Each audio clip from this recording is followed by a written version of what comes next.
Worry, observations, righteous discussions unite people. It's the Word Up Podcast, and I am your host, Omni, Omni. etc. Listen, folks, it's so good to be back. I'm glad to be back doing my thing. Over here, had to flush out another side of the Omniverse. I think I've been successful at it. I believe I've been successful at it. Got like thousands of views on my main Omni etc. page. So if you're into gaming and also want to get other updates of what goes on in the Omniverse, the Omni etc. channel is for you. Check out the Omni etc. channel. That's Omni Omni. etc. All right, check that out on YouTube. Mostly gaming over there for the time being, but also I share this podcast, which I'm about to do right now. I'll share this podcast over there as well as when I flesh out other concepts throughout the Omniverse, I will share those as well. All right, that bit of housekeeping out of the way. How's everybody been? Talking about my people that are going to come in soon, or people that are going to catch you on the replay gang, do your thing. You know what I'm saying? Like, I'm just glad to be here, but glad to be back, glad to talk my shit essentially. Um as one does on a podcast. A lot of stuff has been going on. Can't get through it all. But there were some interesting developments within the past week that I just want to highlight, right? The interesting developments in the past week, I want to highlight. Some you may know about, you might have caught a whisper here or two about, or a TikTok clip, however you catch the news or consume media. Or, what else? Or something else that you probably don't know or aren't as in tune into as myself. All right. Um, the name of the episode is The Evolution of Keeping It Real. And this is where we have a lot of us, because we're not a monolith, and when I talk about we're not a monolith, I'm talking about my black folks. We have this, I don't want to say delusion, because delusions have negative connotations. Even though, to be bold is to be delusional in some cases. And I think in a lot of cases, human advancement requires delusion. I believe wholeheartedly that in a lot of cases, human advancement requires delusion. For instance, I enjoy Central Air. There was once a time that somebody was hot in a shack somewhere and said, you know what, I want to have it be cold all the time in here. And I'm sure there were people that laughed at him. People said that would never happen. Individuals that were like, you're out of your fucking mind. And that delusional son of a bitch went out and made the AC. So, like I said, I think some delusions, some human advancement requires delusion because you're trying to bring into the world something that didn't exist prior. So I don't look at delusions with negative connotations. I don't look at it as an inherent negative to be delusional, because you kind of have to be if you're going to do something that nobody else has already done. You kind of have to be if you're going to bring into the world. I'm trying to stay away from the M word. If you're going to bring something into the world that didn't exist prior, you have to be delusional on some level. You have to be. It is a requirement.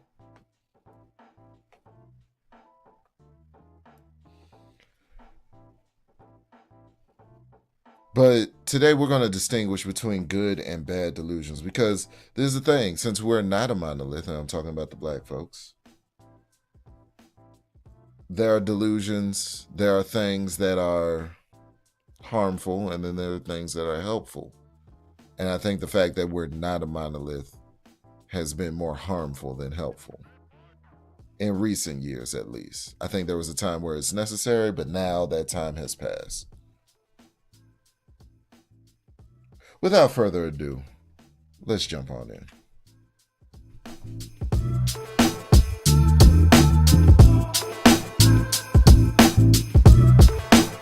If you please hit the subscribe notification bell as well as hit the like, right?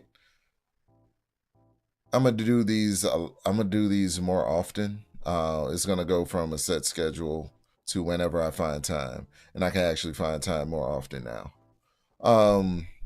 Because I have pretty much every component in place the way that I like, so it's really plug and play at this point. So I can find more time to actually come through and do this more often.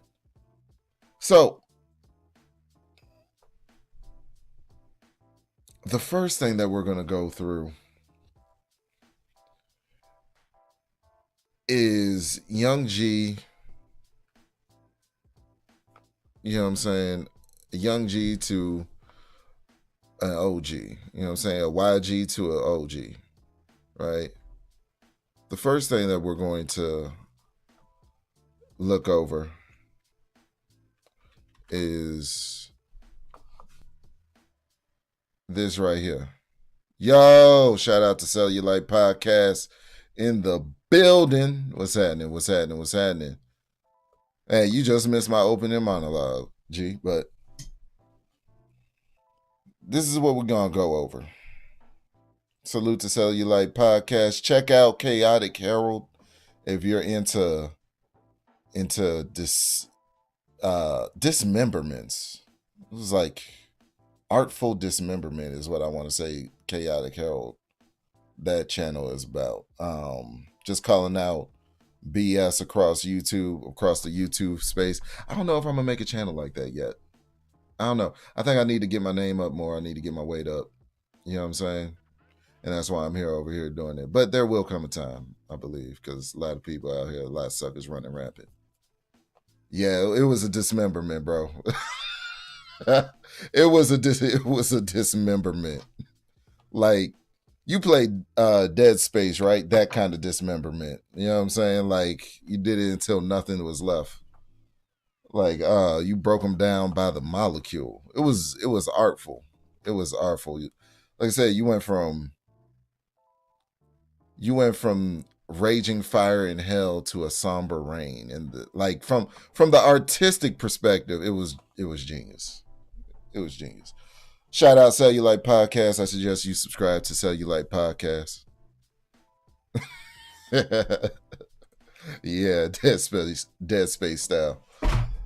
Check out Cellulite Podcast and check out Chaotic Herald. You know what I'm saying? Check out those two channels. As well as, you know what I'm saying, I've shared the good sister Rob B's channel on my community tab. You know what I'm saying? When she's doing her productive thing. I'm trying to keep it on brand over here, so I'm not going to share the dismemberments. But check out the dismemberments. Check out the bonfires. Check out the flames. Check out the roast sessions. Just make sure you bring your marshmallows. That's all I say. But when we talking about keeping it real, speaking of keeping it real, you came in at the perfect time. So when you're talking about keeping it real, right? What is that? Because nowadays it seems like the term real is a 4-letter word that is subjective to individual circumstances, individual people.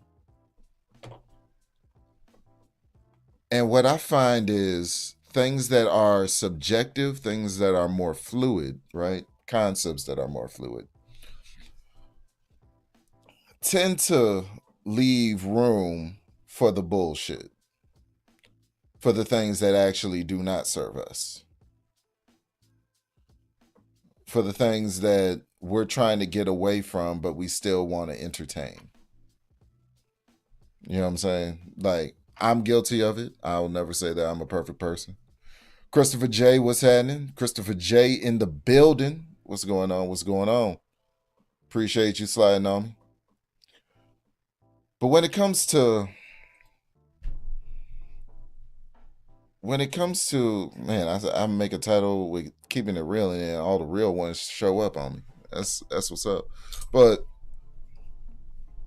when it comes to keep the phrase keeping it real or what's real, nowadays it seems to be very subjective, where in years past it was, you know what I'm saying, more code based, meaning what the group agreed was real more so than what your individual circumstances allow to define what's real. And with that, we have a lot more things going on in society than we had to deal with prior. I mean, you got,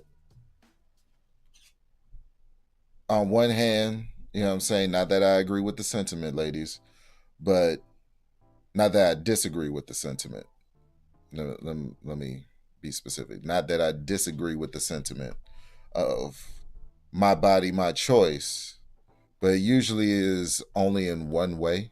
My body, my choice. Um, my truth is something that's uttered a lot. Meaning my truth is my truth, and I need to act in accordance with my truth as opposed to what's generally accepted, or what an objective truth is. I'm living in a subjective truth that only I experience or I have to deal with, as opposed to living in the objective truth that includes everybody, the entire world, and more so a standard to live by that you wouldn't want to fall beneath. A subjective truth tends to bring the bar down to you, where an objective truth makes you have to reach for a bar, if that makes sense. You have to take your standards and raise them under an objective truth, where a subjective truth, you have to lower or try to lower everybody else's standards down to where you're at. Instead of you reaching up, they have to reach down to you. And what happens when you're trying to reach down to somebody that's probably drowning? Are they more likely to pull you down with them? Or are you more likely to pull them out of what they're drowning in? And this is why I find the subjective truth to be dangerous. What's another subjective truth? Oh, I was born this way. You know how I was born this way. I was born a guy liking guys. I was born a girl liking girls. I was born as a child with sexual proclivities before my sex organs even develop. It's a weird subjective truth.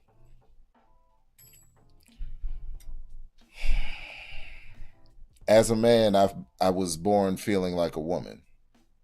As a woman, I was born feeling like a man. These are the subjective truths, but the objective truth is you were born as what you were born as, or who you were born as. And trying to run away from it is probably going to make the race a lot longer for you than it is for most people.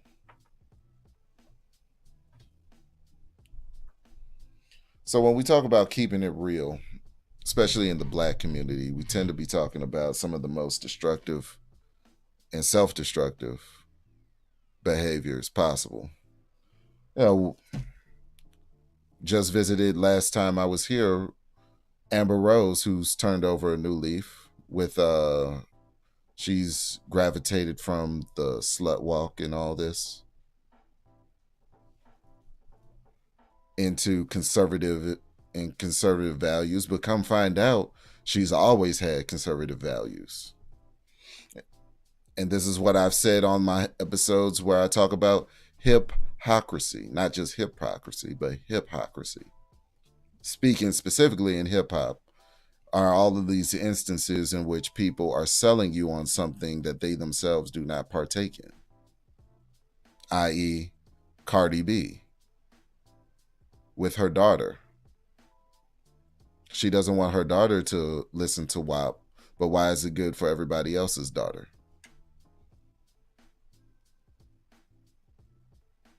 She was a stripper. That was her subjective truth. The objective truth is that no woman should actually be in that lifestyle. And so she did everything that she could to actually escape that lifestyle. But she's still selling it to young girls. Like that's something cool to do.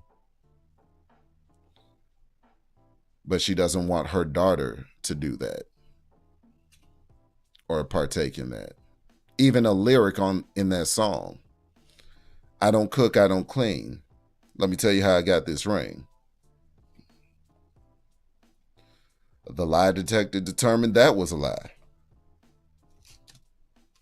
Because also on IG, Offset doesn't get enough credit for how much of a real move that was. Offset, her fiance at the time and now husband, posted a picture of her cleaning up after a party. No, not a picture, a video of her sweeping up and cleaning up after a party. Even though she says she don't cook, she don't clean. In her music. So we got to really differentiate reality. We got to differentiate fiction. We got to separate the two. Fact from fiction. What's actually going on and what's not going on. And we need to stop looking up to celebrities to guide us through life decisions. That's what I see. However, not all celebrities are with the bullshit. Facts. The lyrics don't match the lifestyle. And they rarely do. Like when you look back on songs, the lyrics rarely match the lifestyle. I mean, there was a time where it was taboo, but nowadays, especially, like, mm-mm.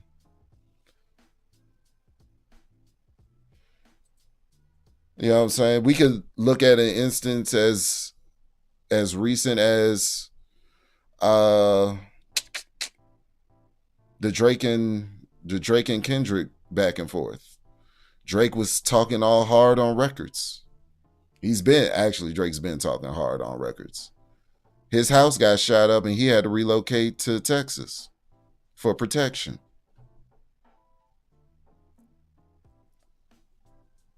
That should have told everybody what time it was. And I'm not saying K. Dot sent people to his residence and all of that. It was messed up that K. Dot like put a picture of Google Maps of exactly where his where his mansion was to get shot up. But that's what it is. Facts, Will. With the internet and how fast people can pull receipts, there's no more need for paparazzi. Yeah, they're going out of business. I haven't heard a peep from TMZ in a while. It hasn't come across my feed in a minute. I'm gonna be honest with you. I haven't seen too many tabloids.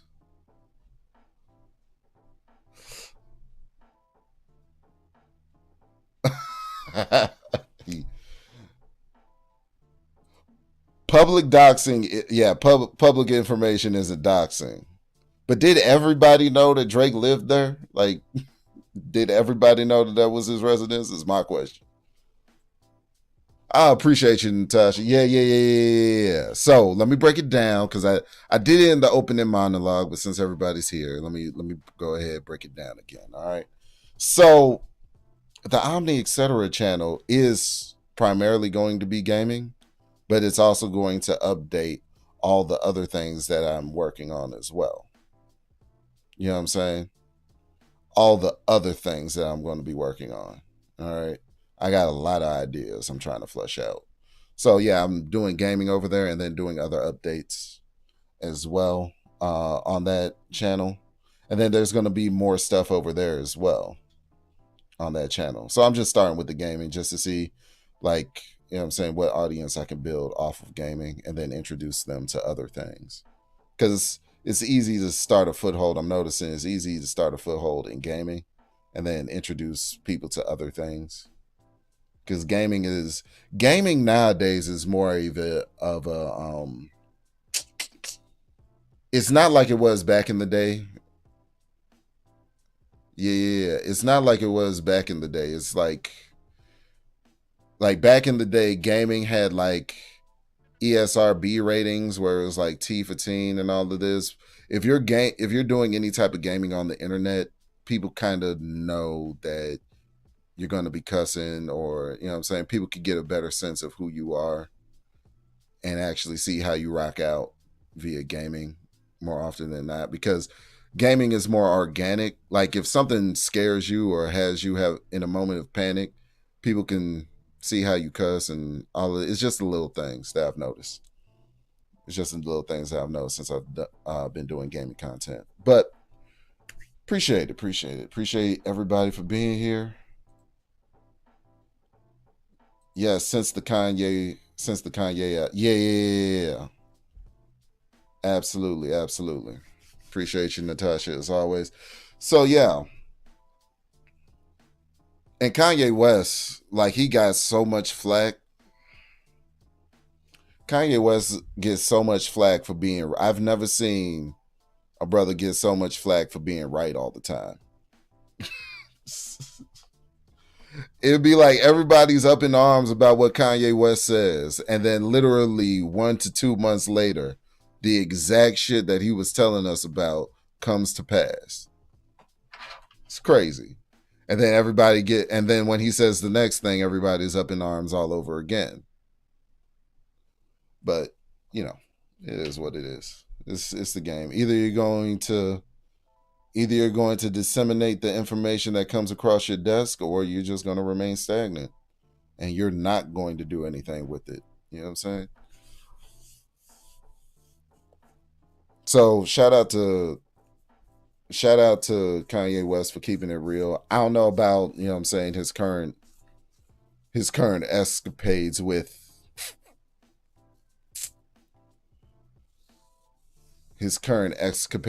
the with, you know what I'm saying, with his new girl. I ain't gonna get into all that. But you know what I'm saying, as far as the things that he speaks, he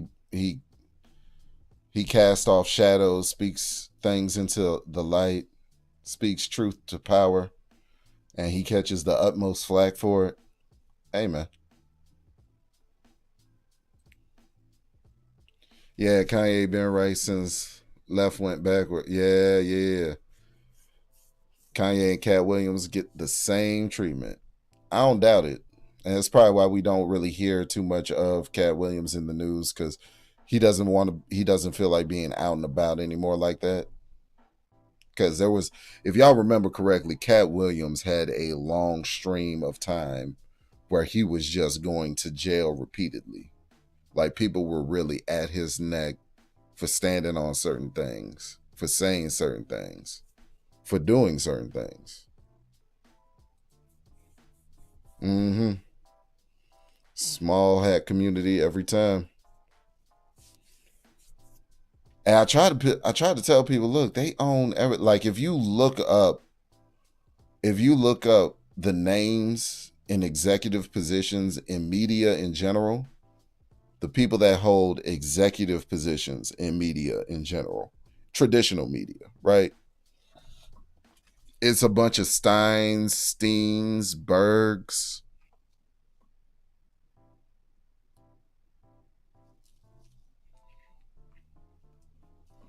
When it comes to hip hop music, the executive producers and the executive people, it's a bunch of Steins, Steens, Bergs,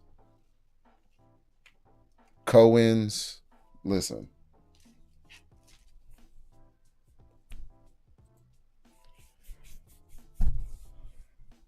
But you know, that's because they all stand on something. They all stand Like they may act as though they're individualistic, but they all have a set standard, a set amount of principles that they operate in.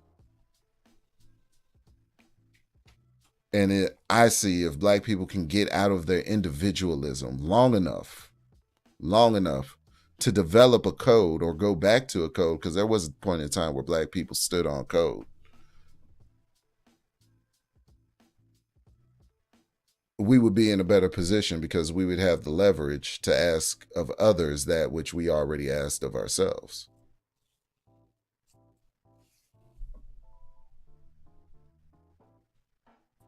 That's what I believe. That's what D1 believes. However, Turk is going to push back against this. You know what I'm saying?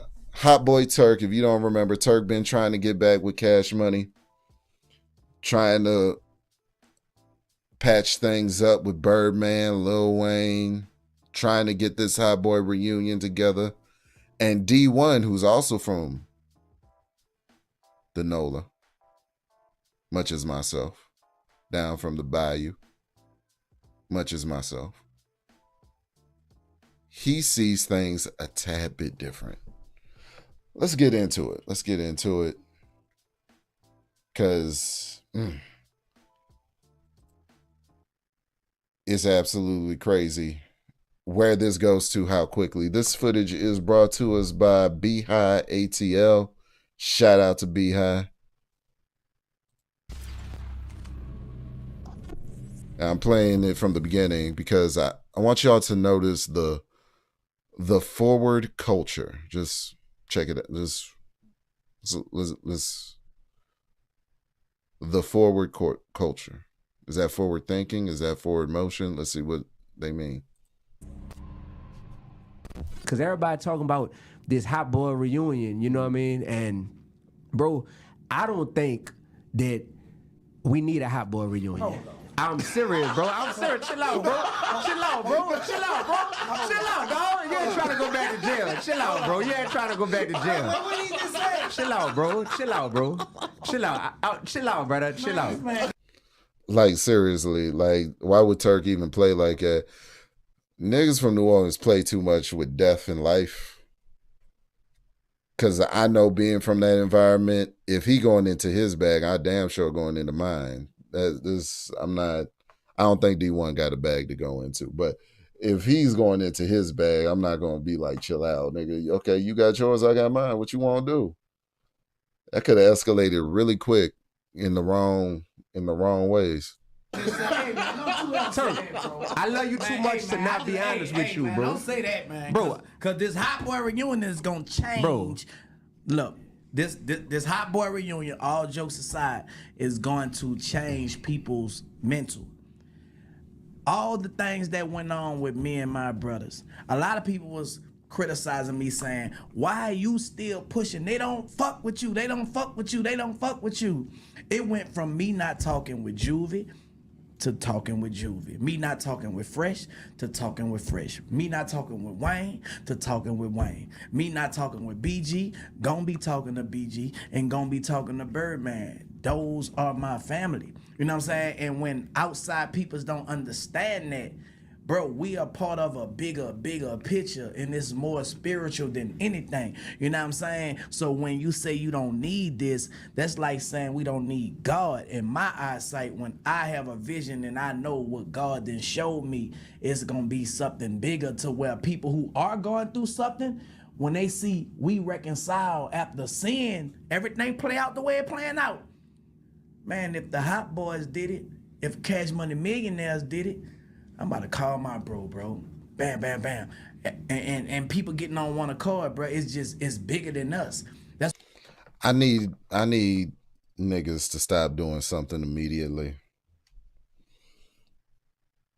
Cause like, God gave you the vision, but God talked to me, right?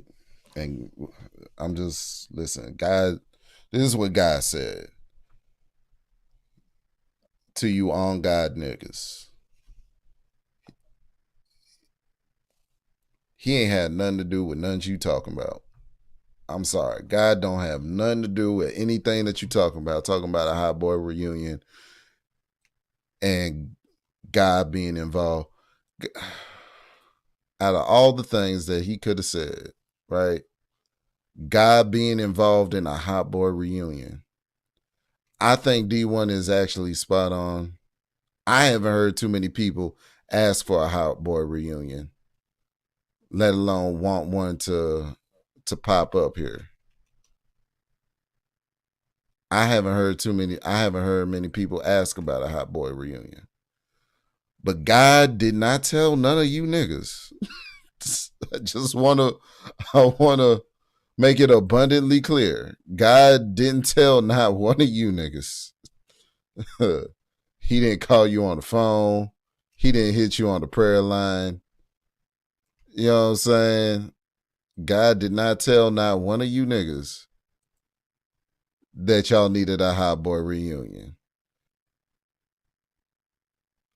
It didn't happen. Quit capping. I don't understand. Quit capping. No, Natasha. Listen. Listen. You mean to tell me God want her to back it up for the 9-9 into the 2000? It already happened. He did what he did to get himself excommunicated from the group. Wayne took it over.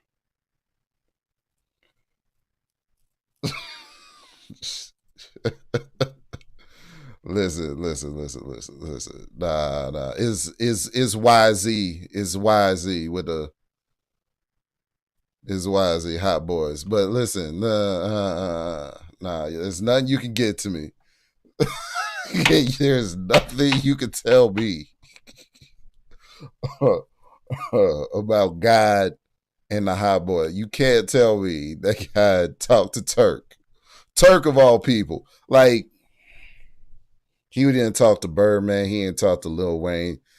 How come they never talk to how come God don't ever talk to the successful people that have been tearing it up for years? The people that are already in position. The people that's already in position to do the utmost to get the agenda filled. How come?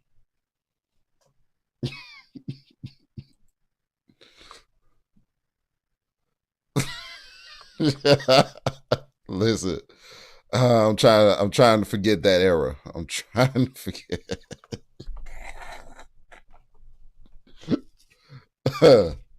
Ain't it incredible? That's how incredible Lil Wayne is of a lyricist, right? That's how good he is at spitting bars. Is that people forgot that he was kissing Baby in the mouth in public. People forgot. We didn't forget, of course, but people forget. People overlook. When you reach a level of greatness, people overlook certain things. We didn't forget at all. You know what I'm saying? We ain't gonna forget. But, you know what I mean? It just forgot. It is what it is. It is what it is, yo. Let me bring that in a little bit. All right.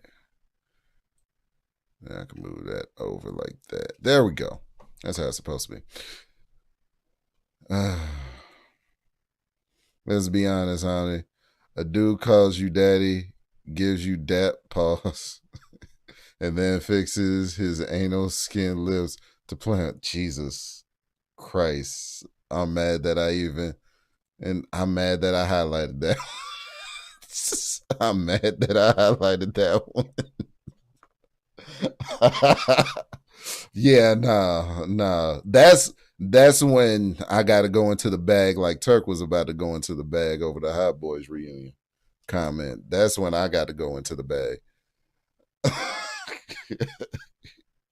Yeah, nah. Calls you daddy. That's crazy.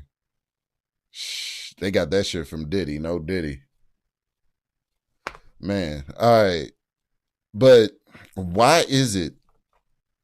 And this is where I don't understand, because it seemed like more Make America Great Again.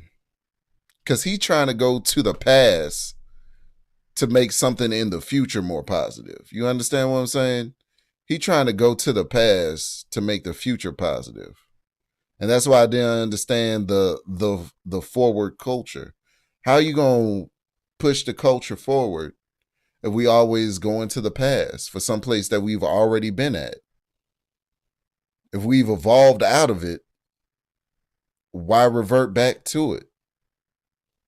Unfortunately, it's because we dealing with niggas, and some niggas only understand that type of shit. They don't understand, you know what I'm saying, a D1 and where he coming from, because he trying to take you to some place you ain't never been. So you're not really supposed to understand the destination because you ain't never been there in the first place. You never experienced it. You know what I'm saying? If I'm going to take you someplace you have never been, you're not supposed to understand the journey. You're not going to recognize stuff along the way. You've never been up this road before. Just sit back, enjoy the ride. You know what I'm saying? Enjoy the ride. I'm in the driver's chair. I'm in the driver's seat. Just ride passenger. Just be a good passenger. I'm going to take you there. We going to get there. It's going to be some bumps along the road. It's going to be a lot of stuff that you don't recognize. Don't freak out on me. All right? Don't freak out on me. Just take your time. It's going to be cool. That's where D1 is coming from. But Turk wants to revert back to his place of comfort because it's what he know. But it's really what you don't know that you need to know and you need to be introduced to. And you need to use that to elevate your life. But Turk clearly has elevated his life because he's out, he's doing good, he's making his money.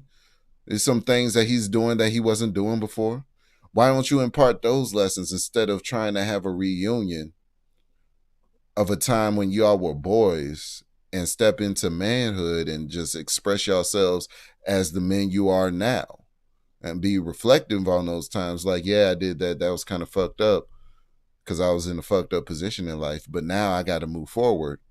And this is what I'm on now. And I can show you how to get to it quicker than me because, you know what I'm saying? The number one thing that I appreciate of Jay-Z in hip-hop is that he said Hov went through that, so hopefully you ain't have to. That's the number one thing that I appreciate from Jay-Z. Is that as a man, he was saying Hov went through that, so hopefully you ain't got to go through that. But niggas still go through it. A lot of times by choice, not by force. A lot of dudes that come from good backgrounds that want to be swept up into the cool shit. They want to partake in a lifestyle that they don't really come from. It's unfortunate. But let's see what Turk talking about and let's see what D1 gonna say. That's why the devil is fighting so much against it. You know what I'm saying? And people don't understand, but I understand, I overstand, and that's why I keep on pushing. Maybe it's God fighting against, like, maybe you living so backwards. Maybe. Look, just hear me out. Hear me out. Maybe you living life so backwards and your thinking is so backwards, you got the devil confused with God and God confused with the devil. So when you think it's God talking to you, it's really Satan. And when you think is the devil fighting against it, maybe you working against God. Maybe that could be the case. Is that never pushing? And, you know, right now, me and Juve and Fresh, man, we gonna be in Memphis Thursday, you know what I'm saying? On the Back That Ass Up tour. You know what I'm saying? After Fresh. Pushing the culture forward with backing that ass up. I don't...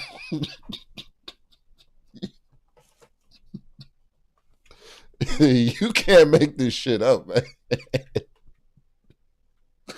Yo, we trying to advance the culture and do something special for the people. So me and Juvie gonna be on the Back That Ass Up tour. You know what I'm saying? So all these hoes can shake it for the 99 into the 2000s, even though we in the 2024, heading into 2025. You know what I'm saying? But they need to remember that they grandma was... I can't even finish it. Memphis Thursday, you know what I'm saying? On the Back That Ass Up tour. You know what I'm saying? After Fresh and Juve just did a media run being on the Back That Ass Up tour in New York, speaking about how they think everything is silly. Couple hours later, I get a phone call. We on the road. So that's spiritual. That's God. People don't understand what they don't understand in the spirit. But I keep on walking by faith, not by sight. You know what I'm saying? And it is what it is, man. But you're entitled to say what you say. Yeah. You know what I'm saying? But don't say that again, D1. Hey man, I'm gonna tell you why. say it again. I'm gonna tell y'all I'm something. gonna grab that book. I'm gonna tell y'all something. Listen, it's called The Dangers of Nostalgia, right? Nostalgia can be very dangerous. Nostalgia makes us think back to the past, and we associate certain memories with, oh man, when I was making this music or when I was listening to this music, this is what I was doing back then. It bring me back to good times and all that type of stuff. The dangers of nostalgia is sometimes it can have us fiending for something from the past that really wasn't healthy for us in the first place. So I swear I haven't seen this. I haven't seen this, but I saw about, y'all know how I get down. I see like the first 2 minutes or something, and then I pause it, and then I'm like, okay, I gotta say this for the podcast because it's good. I haven't seen this, and plus I know how D1 gets down, so you know what I'm saying. He wasn't going for this at all. I knew he wasn't gonna go for this at all. As soon as I saw the title, I was like, yeah, this is gonna be a good one. So yeah, damn, you talking about the dangers of nostalgia. Fiending for something out of the past because it's what? Your level of comfort. It's something that you're used to, and so you want to return to it. You want to revert to it.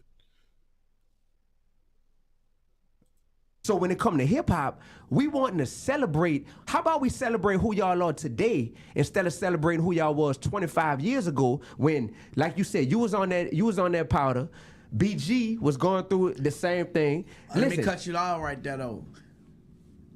We're not celebrating what we was. You know what I'm saying? We just giving the people what they want. You know what I'm talking about? What we was, we could never be again. We giving the people what they want, something that they never had. You know what I'm saying? Experience of all of us being on that stage at one time.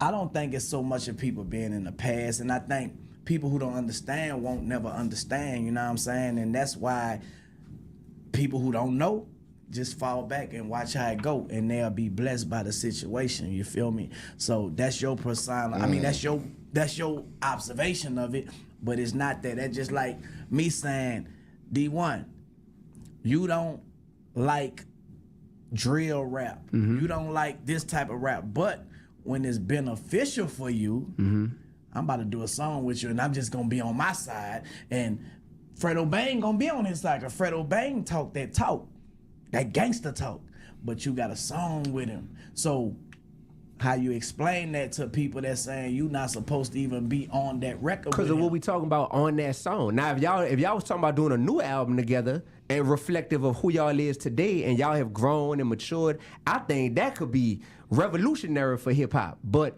to rap the lyrics, I know every song off of y'all albums, bro, word for word, bro. To be rapping them lyrics, putting that back out there into the universe 25 years later, I mean, like I said, if I'm keeping it 100, bro, that's something that's gonna feel good to a lot of people who grew up on that music. You're right, giving the people what they want. I think you too caught up on words and not a person's character. You know what I'm saying? Like a person is just like Denzel Washington. He plays bad cop in Training Day. It doesn't mean that he's a bad person in. Okay, but back in those days, this is what I said earlier, right? Back in those days, the standard, that's what I said in my opening monologue, the standard of hip hop used to be what you were spitting about on the mic is what you were living in real life or had something to do with your actual circumstances or something in your background. Nowadays, it doesn't at all. And for you to make the equivalence, I always find it to be a false equivalence to compare rap artists to actors, or it might not be. And they probably really trying to tell us how they get down for real. You know what I'm saying? But I find it to be a false equivalence because the standard was that whatever you were talking about had to be true to you or true to your circumstances or true to your environment. Denzel Washington playing a character, playing a role in a movie, it wouldn't be the same thing because he has to be in a setting that is probably not anything like how he grew up or where he come from or any of that. He didn't grow up as the equalizer. He didn't grow up with the same background as Malcolm X. You know what I'm saying? Like he's been an actor. So it's like it doesn't make sense. Now, typecast, we could talk about typecasting black people going for strictly, you know what I'm saying, certain roles and whatnot, and him getting what was it, a Grammy or an Emmy in Training Day? Or Golden Globe for Training Day? Some award. I think Turk is completely off, and I think he just wants to have his name back popping with the Hot Boys. Honestly, this is what it's coming off as, because ain't nobody really checking for Turk. Like, when was the last time out of anybody from Cash Money have you ever put on who's been like, damn, I wonder what Turk doing? Out of anybody. I remember BG came home and it was a big deal. It was a big deal for like 2 weeks that BG was free, and that was about it. But really, Wayne went off to be the star. Juvie was hustling. He's still who he is. You know what I'm saying? Stunner, baby, still who he is. BG came home, reassumed who he was. Mystical wasn't originally on Cash Money. That was more recent. But even if we're looking at Master P and other artists in New Orleans, Mystical and whatnot, Manny Fresh, they still are who they are, and Turk is just trying to get back the golden years. You know what I'm saying? He's trying to pick up the ball where he fumbled it at. That's what I see.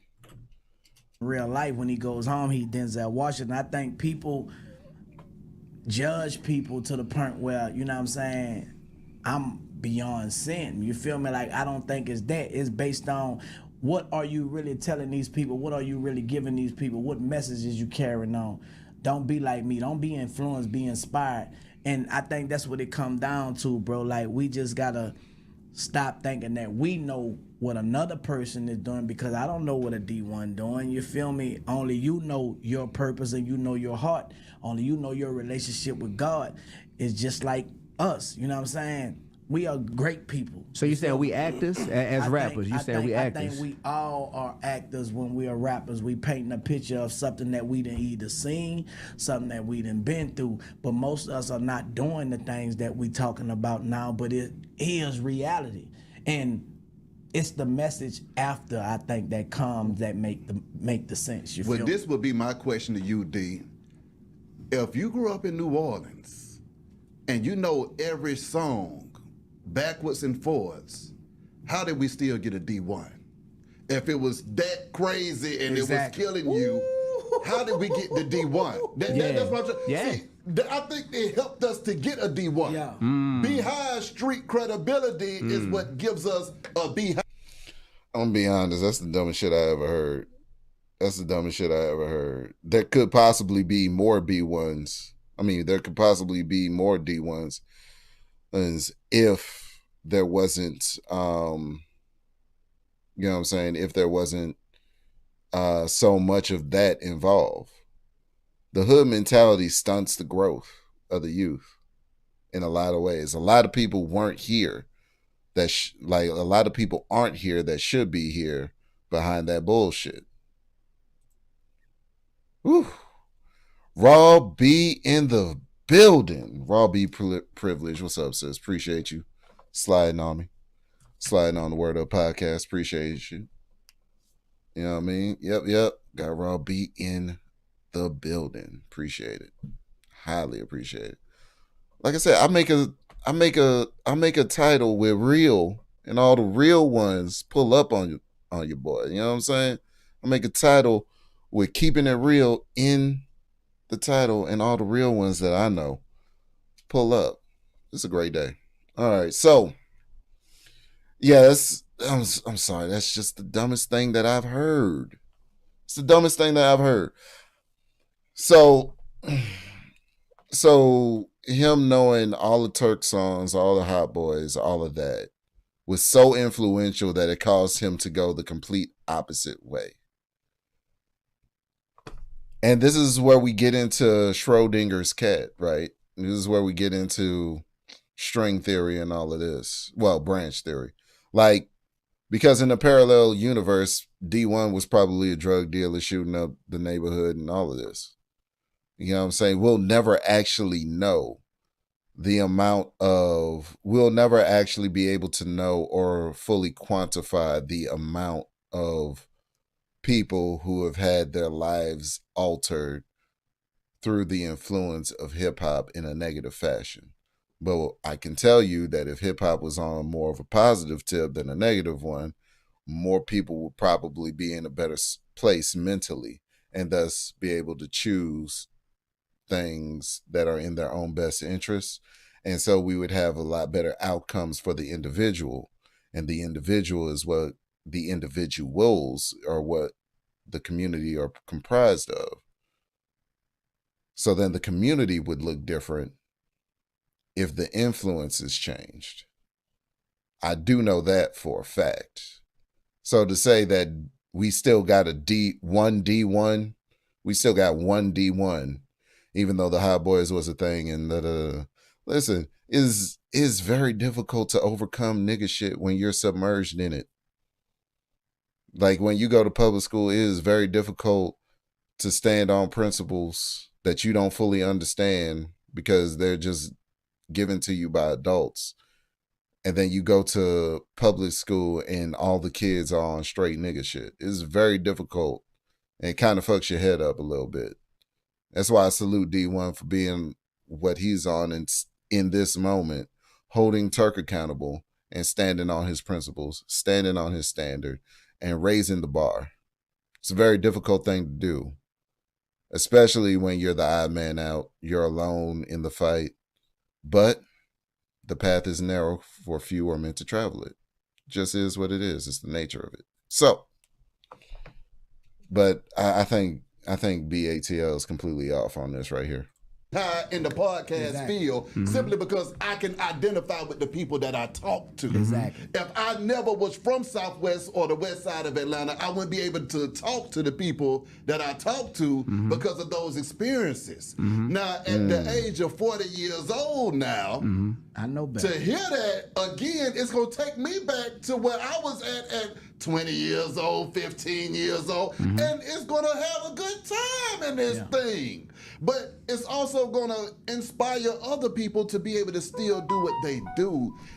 I think going to a concert, hearing good music, and jamming is not hurting nobody. And seeing the person have changed their life lets them know that, man, wait, you mean to tell me I could act this out, I could do this, but my lifestyle be wife, kids, going to church, praising God, doing this. I think people put too much stipulations on what righteous supposed to be, and that would make people don't even want to go right. You know what I'm That's saying? why But people. when you have people like who was Saul before they came Paul, I can relate to you more than I can relate to somebody who just want to be Paul and never been Saul. You know what I'm saying? So it's different stroke for different folks, and like I say, when you know better, you do better, bro. You feel me?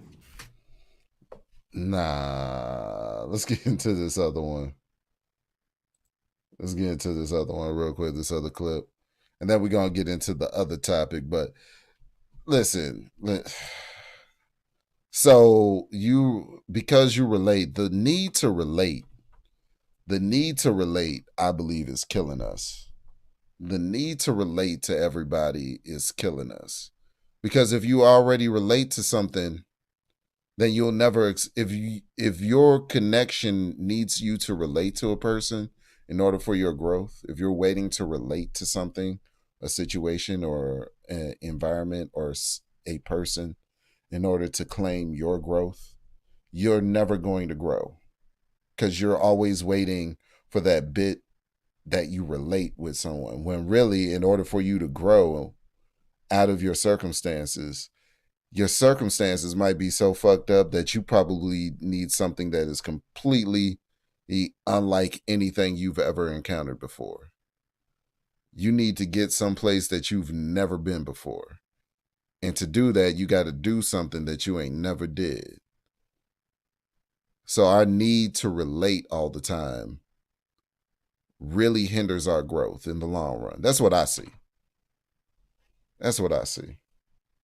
Mr. YNT. Turk, what up, though? Hey man, that Joseph, y'all already know what it is. Okay, this is the Joseph first Elm one. on the way, you heard me? But today, we got a special friend of the podcast in the building. Be introducing, man. Hey, man, first of all, this guy right here, you know, you might catch him at the White House politicking, okay? You might catch him at Harvard, you know, teaching. You see what I'm saying? You might catch him in New Orleans in the trap saving lives at the same time. Yeah. Mr. D1, what the hell is going on, sir? Everything you just said is 100% facts, my brother. Ain't that crazy? I'm in all them places. Come you heard on, me? man. From the trenches to the White House to Harvard University to the studio to right here with my dogs, Beehive and Turk. For real. Okay, now, D1, let's just get straight to it, though, man. I mean, you just left the White House. What was going on, sir? Man, so just left the White House, brother, with some amazing leaders from around the country who are all committed to gun violence prevention, right? The White House currently has a whole office dedicated to gun violence prevention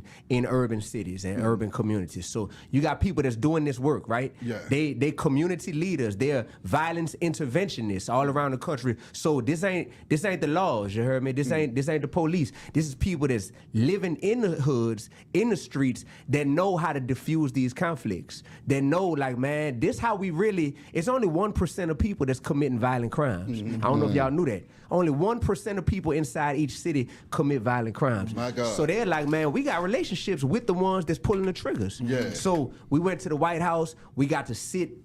Man, I gave a speech at the White House, bro. Like, My God. I'm still sitting here like, Lord, what are you doing in my life, man? I gave a speech at the White House, just talking, being able to give my personal testimony, how I've been in close proximity to gun violence, from one of my students getting killed by another one of my students back when I was a middle school teacher, getting shot, to my best friend in New Orleans East where we grew up at getting murdered. My God. To me being a college student, having that iron right here on See, my that's head, where I'm 3 from. dudes run up on me and my boy, you know, while I was playing basketball, armed robbery, you know, act like they about to blow my brains out. For me to have, The East Side is where I'm from. Haynes Boulevard, Crowder, Sheffman Tour, Reed,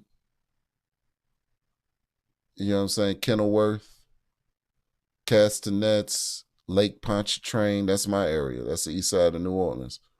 That's what he's talking about. And it's crazy because that's happening now in the east, but back when I was growing up, it wasn't like that. Even though the murder rate was through the roof. The east side was really like, you know what I'm saying, the well-to-do side. There was still crime there, but you know what I'm saying, it wasn't like it wasn't like it is today. I've been back since Katrina, and it's unrecognizable in comparison to what it was when I was growing up. It's unrecognizable. me growing up listening to people like him, you heard me? Listening to their music, knowing all the lyrics, you heard? I'm about whatever you want, we could do it. That's Triggers right. I yank. Like Your He'll station think number I'ma run through it. all that, bro.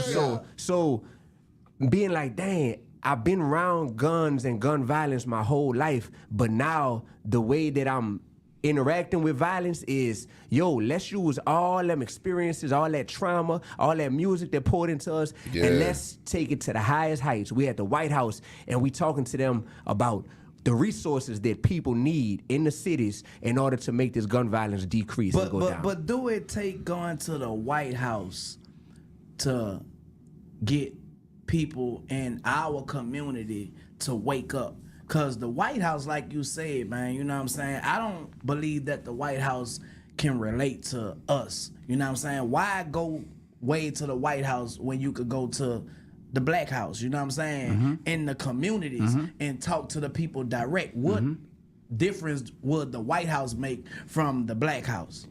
Beautiful question, dog. The difference is the White House can fund the work. Because all too often in the hood, we expect people who got a big heart to do work for free.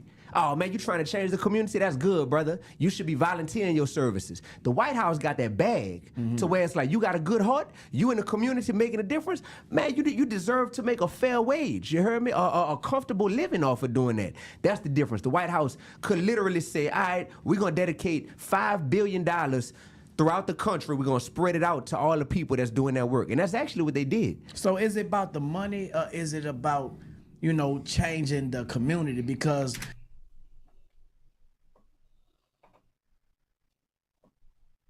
No, this nigga did not just say, is it about the money or is it about changing the community? People are shooting each other in the community over money. So if there's more money in the community, there'll be less crime. It's really not about the money. It's really about perceived social standing.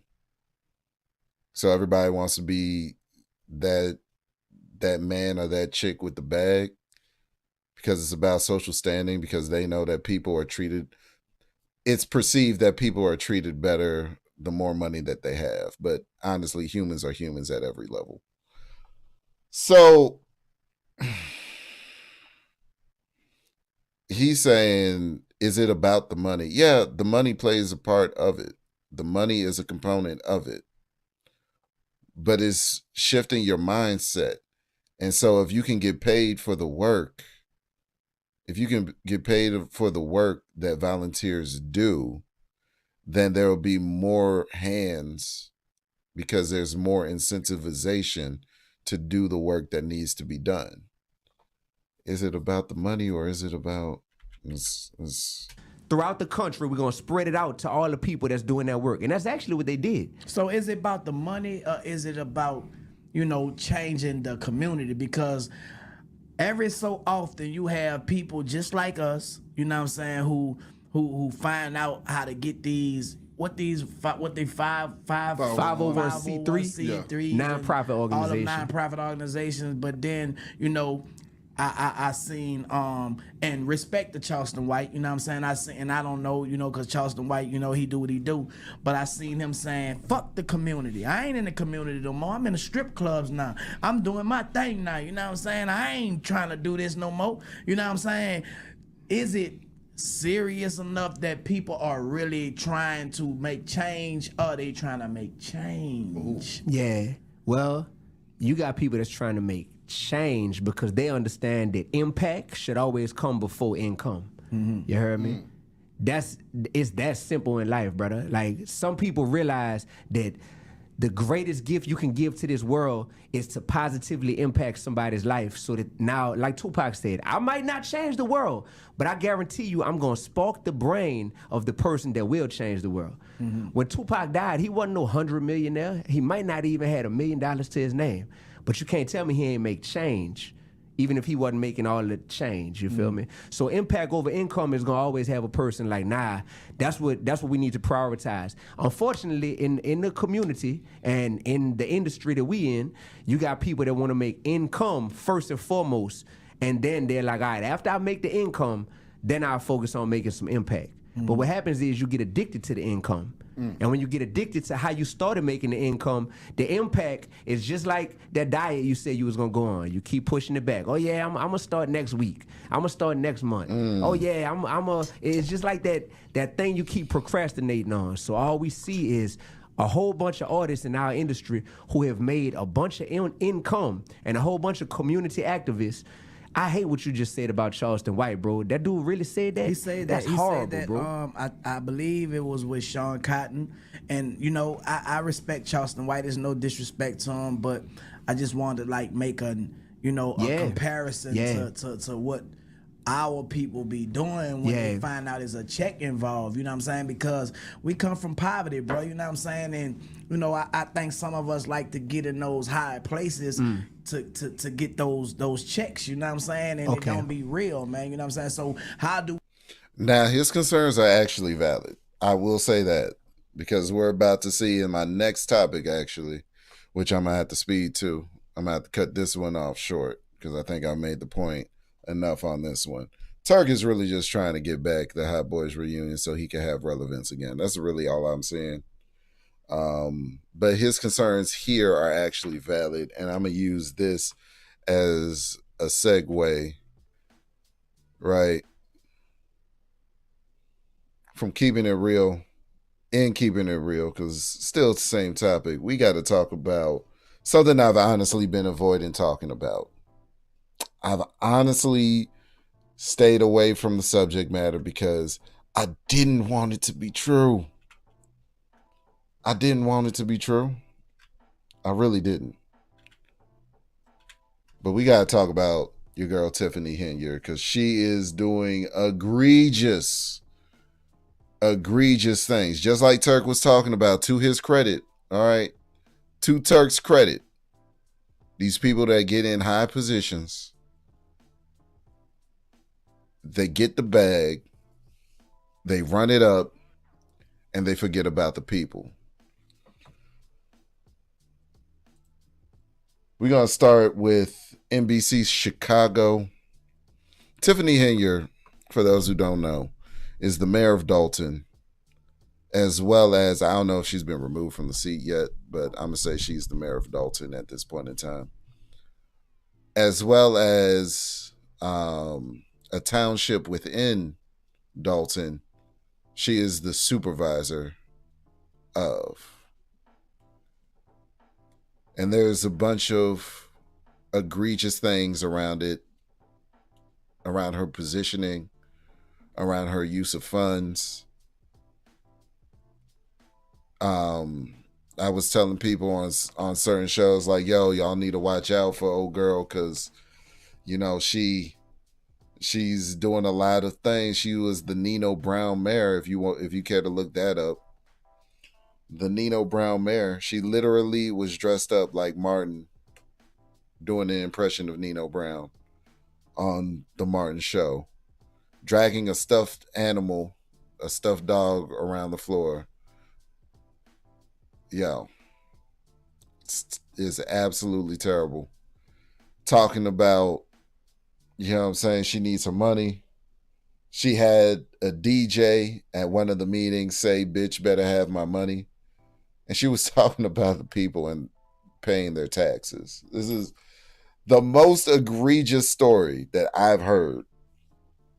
And there might be more. There may be more. At first, I was like, you know what? Most politicians, when they get into these positions, they start doing stuff egregious and whatnot. They start, you know what I'm saying, mishandling funds. But to this extent, Dalton is almost bankrupt. We're about to see why. Yep, supervisor shenanigans. Absolutely right. It's so egregious. All right, yep. Leave that right there. You could feel the anger tonight at a Board of Trustees meeting in Thornton Township. The board and citizens looking for accountability to their finances, while the township supervisor, Tiffany Henyard, is under investigation.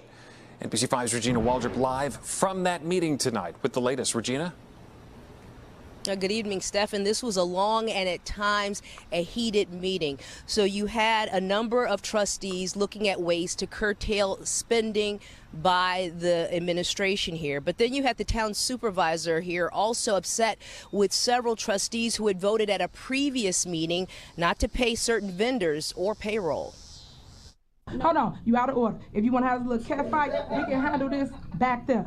In Thornton Township, a tense special meeting with several trustees backing ordinances they say were about increasing accountability and preventing unapproved spending by the township, which is run by Supervisor Tiffany Henyard.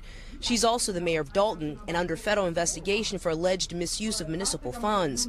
One of the ordinances proposed at the special meeting would have put a cap on credit card spending with purchases approved by the finance director, but that ordinance did not pass. Coming in, I mean, unfortunately, we knew it was going to be a little messy, but it's just something we felt important that had to be done, that should be done. So, but like I said, just some accountability, some transparency. And once again, I mean, as you can see, it's, there's a lot of rhetoric and there's a lot of going back and forth, but how many true answers did we get? Also happening in Dalton, Deputy Police Chief Louis Lacey, fired for insubordination last week by the Dalton Village Board, is back, appointed by Tiffany Henyard as police chief. Trustees say it's an illegal appointment. Lacey was arraigned on federal bankruptcy fraud charges Thursday afternoon. It's alleged that he lied under oath in a scheme to hide assets and income from creditors. Mr. Lacey is absolutely not guilty of all 9 counts. I think the government likes to bring as many counts as possible just so the media will say that he has been charged with 9 counts. As for that was a weak argument. Your lawyer ain't shit. That's crazy. Lacey's appointment as chief, well, Dalton trustees, a majority of them tell me that they're talking to legal. I have never, Natasha says, I have never gone to any meeting with public officials or politicians and see them wearing a hat indoors. Already the decorum is lacking. Yep. Mm-hmm. Big facts. Big facts. Council right now to consider their next steps. As for Thornton Township, still no budget here. That is one of the issues that likely will be tackled at the next meeting. That happens next Tuesday. I'm live in South Holland tonight. Regina Waldrop, NBC5 News. We know you'll be following it. Regina, thank you very much. It is 6:07 this morning, and there is more fallout in Dalton and Thornton Township. Illinois Comptroller Susana Mendoza making a big move after Dalton failed to submit required documents. And Thornton Township deals with more money troubles during a special meeting.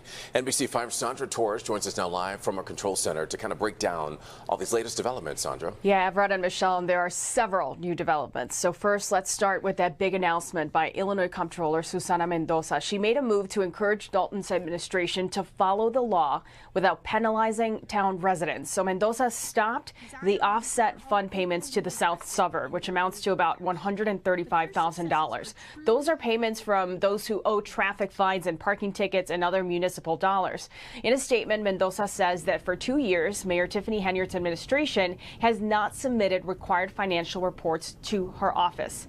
Meanwhile, last night, a very long and heated meeting in Thornton Township. Tiffany Henyard is also the town supervisor there. As we know, she's under federal investigation for alleged misuse of municipal funds. So last night, she was upset with several trustees who had voted not to approve paying some vendors.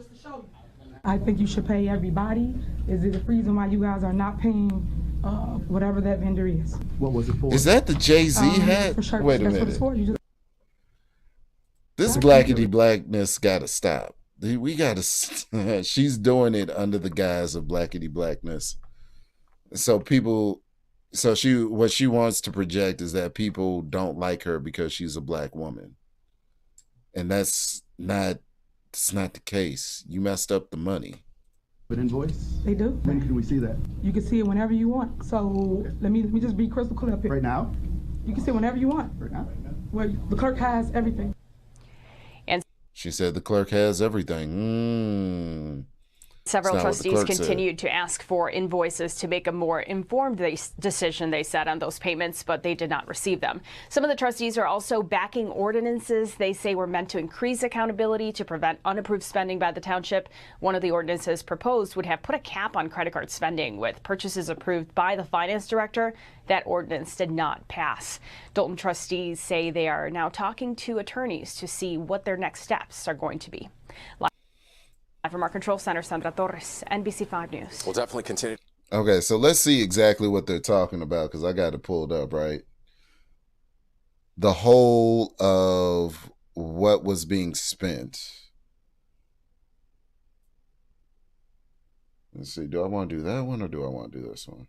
This one's long form. We're going to do the short form first, and we're going to do the short form first, and then we're going to do the long form just so you can get the best audio and the most concise, and then we're going to break everything down in the long form. All right, this is the short form. It's brought to us by New York Post. Fair use, fair use. But this is a snippet, excerpt from the meeting where they broke down revenue and expenditures. It's just revenue and expenditures. The meeting was over more than that, but this is what's going on in Dalton that Tiffany Henyard, who is also the supervisor that you just saw in the supervisor meeting, this is about the city as a whole, the municipality. So, hold on. Over the last 3 fiscal years, the average monthly expenditures of the village have increased by nearly 30%. As you can see in the graphic, in fiscal year 2022, on average, the village spent about $1.9 million a month. But in the last fiscal year, that amount had climbed to $2.5 million. These increasing expenditures have not been accompanied by corresponding increases in revenue. Again, as you see in the graph on the blue bars, the revenues have remained relatively the same over that time period, just over $24 million, while expenditures have climbed from $23 million in 2022 to $30 million in 2024. Ultimately, in fiscal years 2023 and 2024, expenditures exceeded revenue, Specifically in 2024, it was over $5 million more in expenditures than revenues. So they made $5 million less than they were spending, which means a lot of this was on credit cards, loans, however they do it, Afterpay, or just, you know what I'm saying, charging, you know what I'm saying, taking out services and not paying the people back, essentially. So the city owes. I don't know exactly who they owe, but they owe somebody. But let's look at the breakdown.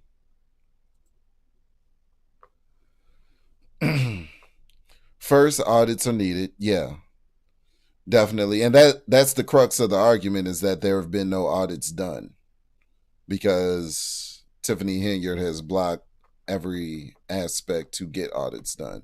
Second, inflation accounts for some of it. True. I can see that. But third, Henyard has some explaining to yeah. Wait till you see this. Wait till you see this, Natasha. This blew my fucking mind. This I have seen. Not in its entirety. I think I made it halfway through. It's like 40 minutes, 45. But I was disgusted by that time. Check this out. We have more work to do, but as Trustee House said, we believe that it was very important to come for the members of the public, so you would have some context for what the current state of your finances are at city government.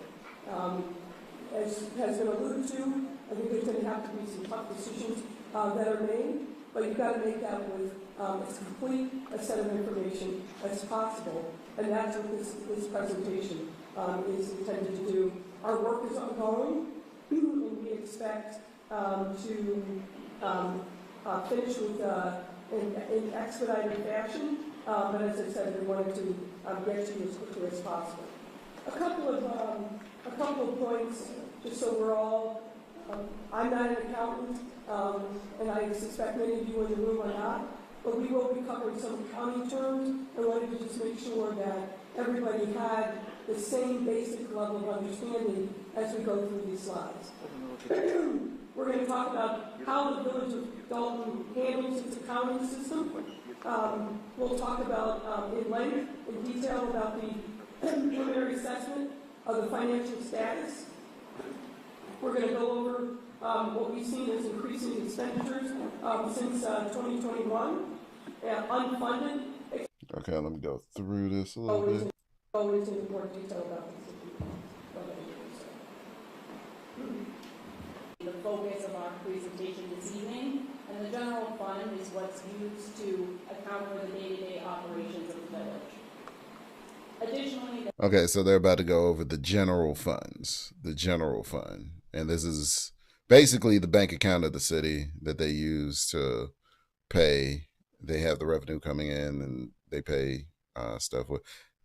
Well, no, this isn't where they have the revenue coming in. I think the revenue is a separate account, and then they move the money that they're going to make expenditures from into this account. So this is basically the bank account, the spending account of the city. There are what are known as special revenue funds. These are specific funds for specific purposes. This includes the motor fuel tax and TIF money. The final governmental fund is debt service funds, where the village's debt obligations are accounted for, which is primarily the public bond debt.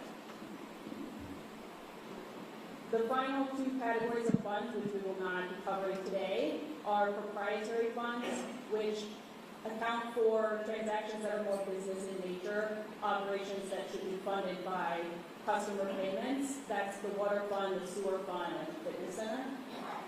And the final are fiduciary funds, which are held for non-governmental parties, and that is the village's pension trust fund.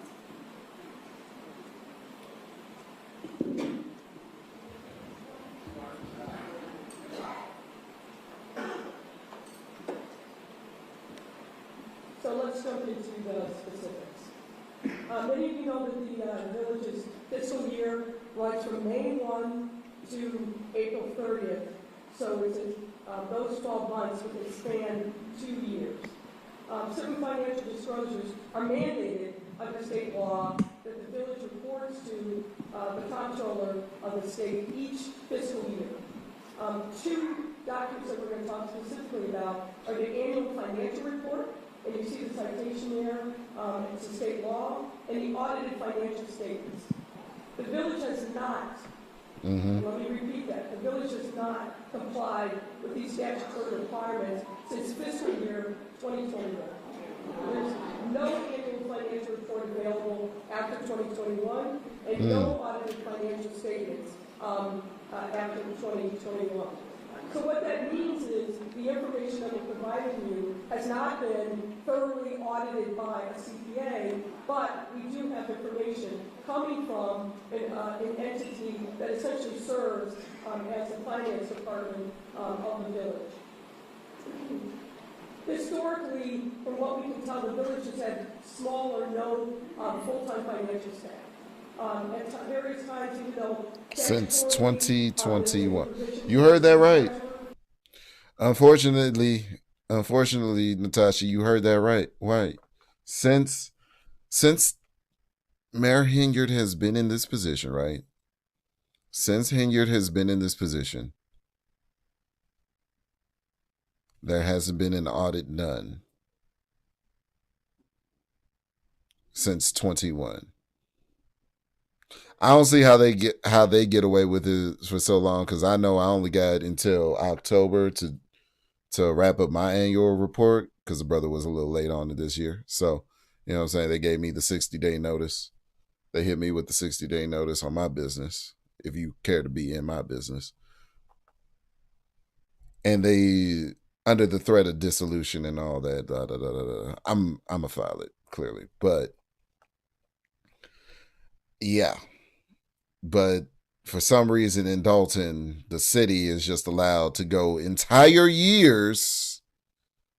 The city of Dalton in Illinois is able to go entire years without filing their financial annual report or having it audited. And the city still gets to operate. But it's not really going to operate as well as it used to, as well as it once did, as we're about to see. None exist and hasn't for some time. There's a provision for a finance director. There's been intermittent people that have served that role, but that role has been vacant as of May of this year. And before that, the person who held the role started working part-time as of the end of December in 2023. So as you can see, given the lean or no financial staff, there's a lot of dependence upon the John Kasparek accounting firm, which has functionally operated as a village's finance department for some time. What we have examined are monthly financial reports from January of 2021 to May of 2024, produced by the Kasparek firm. And as I mentioned, due to the village's failure to conduct an audited financial statement, we have to caveat the accuracy of the information, but we feel fairly confident based upon lining out not only the monthly reports, but looking at bank statements that match up with the information that's in the financial reports. And we had the opportunity to talk to some of the folks at the Kasparek firm who are responsible for managing the finances of the village, and that work is ongoing. As of May 30th of this year, the village's general fund was in a net deficit position, meaning that there is insufficient funds in that general fund. As we mentioned, the general fund is used to account for the majority of the village's day-to-day operations, including payroll and vendor payments. The village's special revenue fund and debt service fund, however, are in a positive position, but each of those funds are restricted funds, meaning you cannot borrow from one to get to the other. And that is what's causing in part the financial crisis. What's next you can see is a graphic that depicts where we started as of April, where the village started as of April of 22, with positive of $5.6 million in the general fund, and where we are as of May of 2024, which is a negative $3.65 million. So they were up $5 million, and now they're in the red. They're in the hole 3.6 million. 3.6 million in debt. 3.65 million, excuse me. Just kind of as a summary now, just quick numbers on a 2-year span, we're talking about a $9 million swing or $9 million of deficit over that course of time. Would I be accurate? It's one thing to lose the 5 million that you did have, but to lose an additional 3.65 million that didn't exist. $9 million in total was lost. $9 million. $9 million in total. This is, oh boy.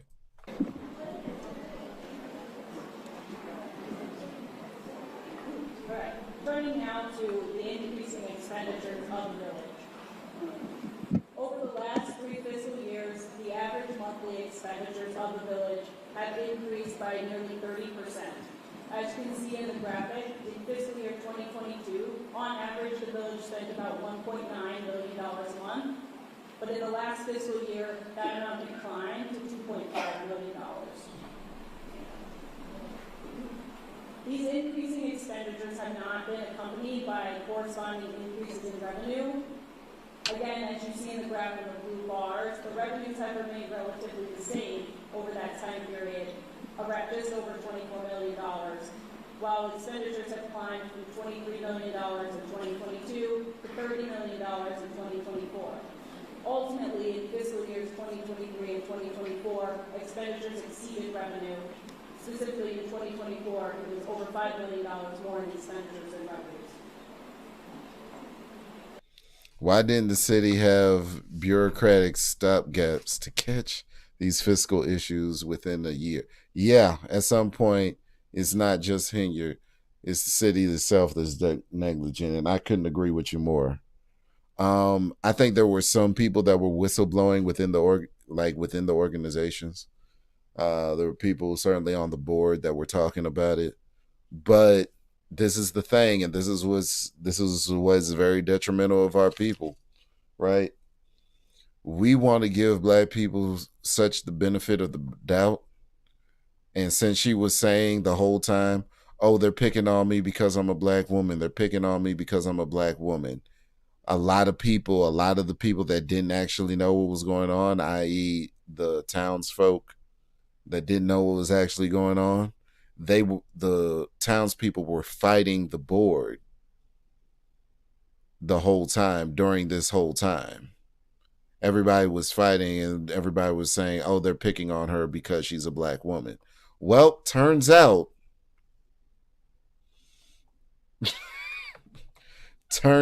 that there was actually an actual problem, a serious issue at play, and Henyard was taking advantage of it all. The media attention, she was taking advantage, getting more visibility for her personally. I think she was planning her escape from politics and just like running up her social media account, because that's something that she could take with her, right? She could take her social media profile. She could take away all the exposure that seat gave her, so that when she left office, she can go and do other things, along with the people's money that she stole, which was, taxpayer funds. To look further at the increasing expenditures, the table on the screen highlights the 2 village departments that are the main drivers of this spending increase: the General Administration and Administrative Compensation Department and the Police Department.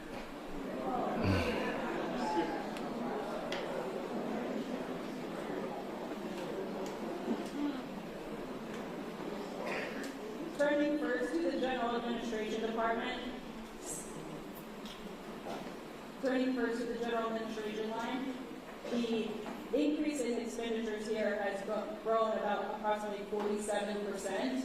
This was around $6.4 million in fiscal year 2022, and it was $9.4 million in fiscal year 2024.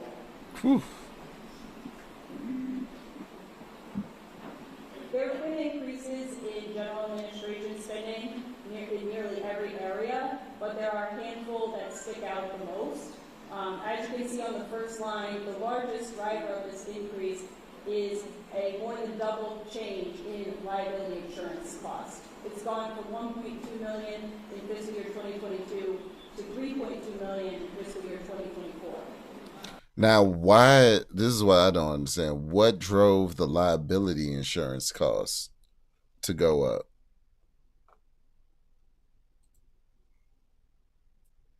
Yeah, it's the residents' groans of disdain for, because a lot of the you got to understand, a lot of, like I said earlier, the lot of the residents, they fought for Tiffany. You know what I'm saying? They were defending Tiffany, and now after you defended someone for so long, imagine how it feels to realize you was on the wrong side of that fight. You know what I mean? So, yeah. But yeah, the groans of disdain when they reveal when they go slide by slide and the next slide pops up and then they show us the information. This cameraman needs to do a better job. Why are you zoomed in on the white woman? We want to zoom in on the information on the board. Don't zoom in on the white woman. Other areas where we see large increases are miscellaneous expenditures, settlements, legal fees, and telephone. Let me just add regarding the legal fees. These are, everything that we're representing to you tonight are things that have been booked in one of the general ledgers or otherwise. We know that the legal fees that have been booked so far are underestimated because there are a number of legal fees that have yet to be paid. And obviously, with the litigation that's been filed, particularly by vendors who have not been paid, those legal fees will definitely, this is a very conservative estimate of what those fees actually are. Yeah, because the lawyers wanted their money a while ago. So if you got legal fees going up, you know what I'm saying? Yesterday's price ain't today's price. I know that with lawyers, best of all, like, no. This doesn't work. This ain't gonna shake out too well. Just on this alone, this ain't gonna shake out too well.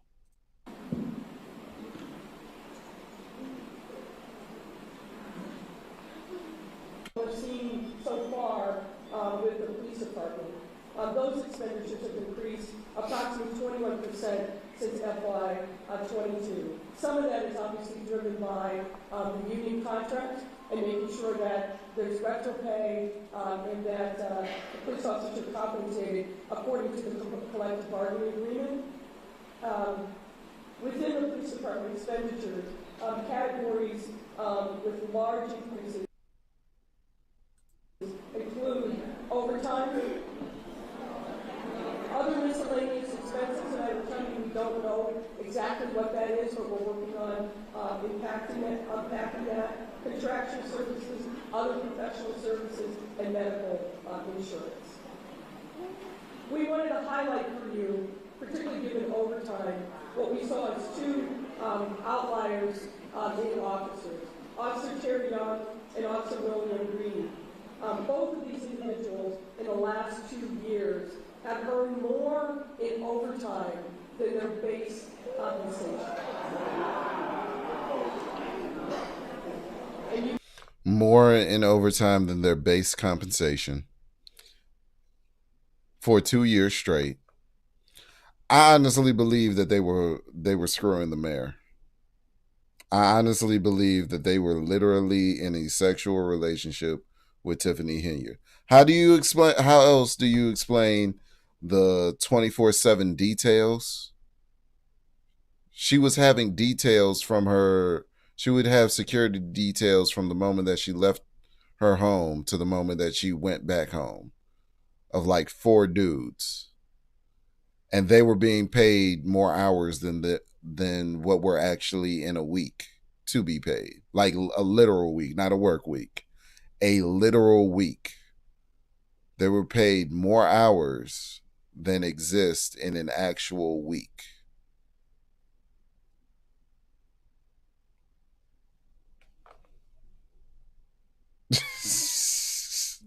Natasha, listen. Hey, look. Hey, look. Hey, look. Let's not act like we met on the space where they talk about all these fanciful things and these power-esque scenarios. And listen,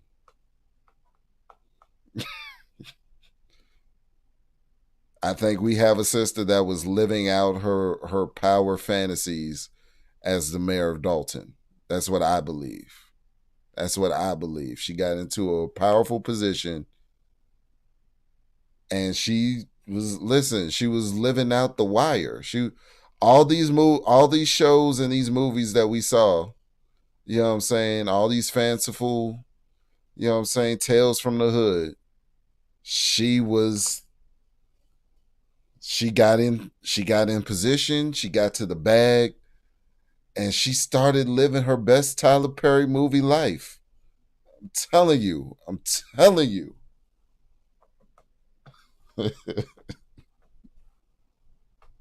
Tyler Perry should make a movie out of this. It would sell. I guarantee that this movie would sell. You can see these numbers here. Officer Terry Young in FY 2023 earned $194,290 total in the base salary and the overtime, and then in FY 2024 that increased to $227,351, combining the base salary and the overtime. Officer Reed for FY 2023 had a total earnings of $145,450, and in FY 2024, $192,732. So wait. So you gotta see. Hold on. FY 2023 had a total earnings of $145,450, and in FY 2024, $192,732. We thought it also important for you to know that Acting Chief Lacey has accumulated overtime. It's our understanding that he is not part of the collective bargaining unit and has not been for some time, which under normal circumstances would mean that he is not entitled to overtime. But as you can see here, for FY 22, FY 23, and FY 24, and we're now in fiscal year 2025, through those 4 years, he's accumulated $215,747,000 just in overtime. And the crowd goes boo. Hey, man.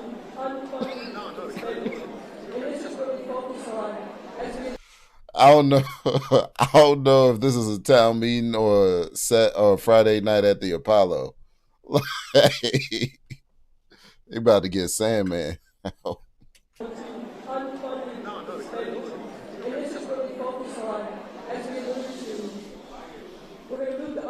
Expenditures, and this is really focused on checks that have been approved by the board from warrant lists that have come before the Board of Trustees, but held and not sent to the vendors. Based on the records that we have reviewed since March of 2023, the village has been unable to pay all of its monthly expenditures with available cash balance. Since that time, nearly every month, a portion of the checks approved and printed had been held by the village due to unavailability of funds. Per records from the John Kasparic firm, as of June 18, 2024, there are 589 checks totaling over $6 million that have been approved, printed, but not transmitted to vendors. 589 checks, right? That were printed. They still printed checks, but because they knew they would bounce immediately, and to spare the embarrassment of the reputation of the city's checks bouncing, they just held them. It's like, y'all get it when y'all get it. We ain't gonna have us looking like a fool out here.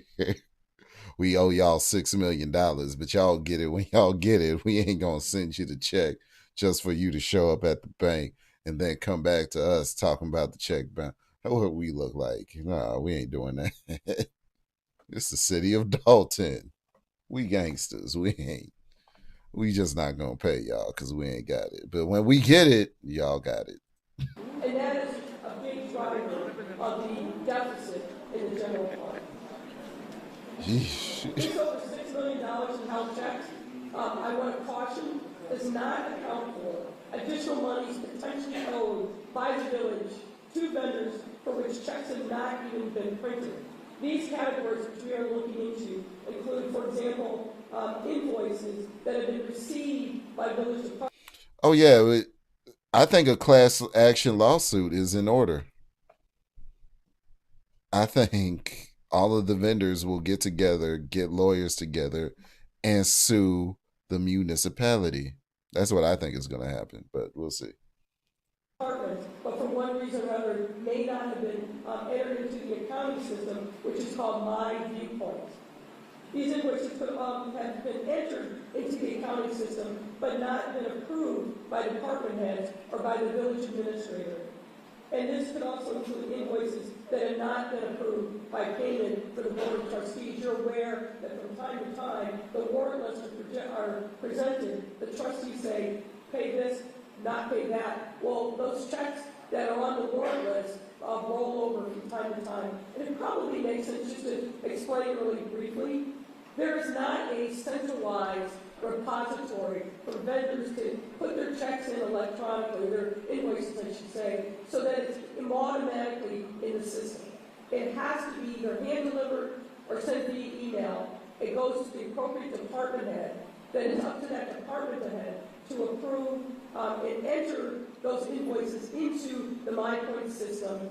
And it depends upon the dollar amount of the invoice, who has final approval for those invoices to make it onto the warrant list. But that's the way the process works now. It will not surprise you that one of the recommendations that we will have when we finish our work is that the village invest in an automated system so that nothing falls between the cracks. The vendor will be able to see real time where is my invoice moving through the system, and you'll know where it sits, either with the department head or otherwise.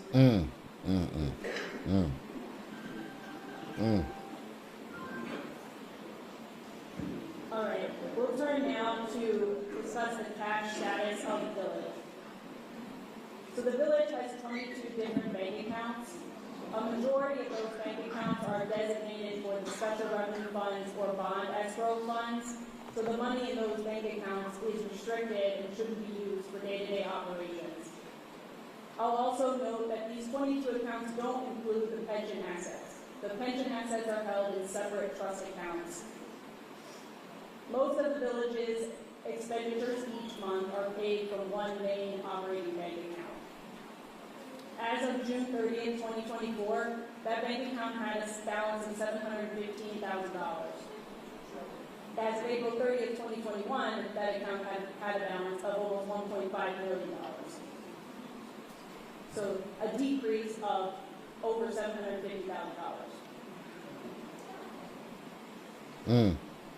In addition to the main operating account, historically the village has held its excess cash in an account known as Illinois funds. Illinois funds are interest-bearing accounts that are managed by the Illinois Treasurer's Office that allow municipalities to earn interest on their excess cash balance. The balance in the Illinois funds account as of June 30th was only $3,900. As of April 30th, 2021, that balance was over $2 million. So the balance of excess cash has dropped by over $2 million in that time. I heard the lady in the back go, "What? 3,900? That's rent. That's rent for 2 months. We can't." Ooh, boy. I'll tell you. The balance in the Illinois funds account as of June 30th was only $3,900. As of April 30th, 2021, that balance was over $2 million. Oh my God. So the balance of excess cash has dropped by $2 million in that time. This is terrible. This is absolutely terrible. The monthly financial reports include a summary of the unrestricted cash balances of the village each month. Within these summaries, the balance.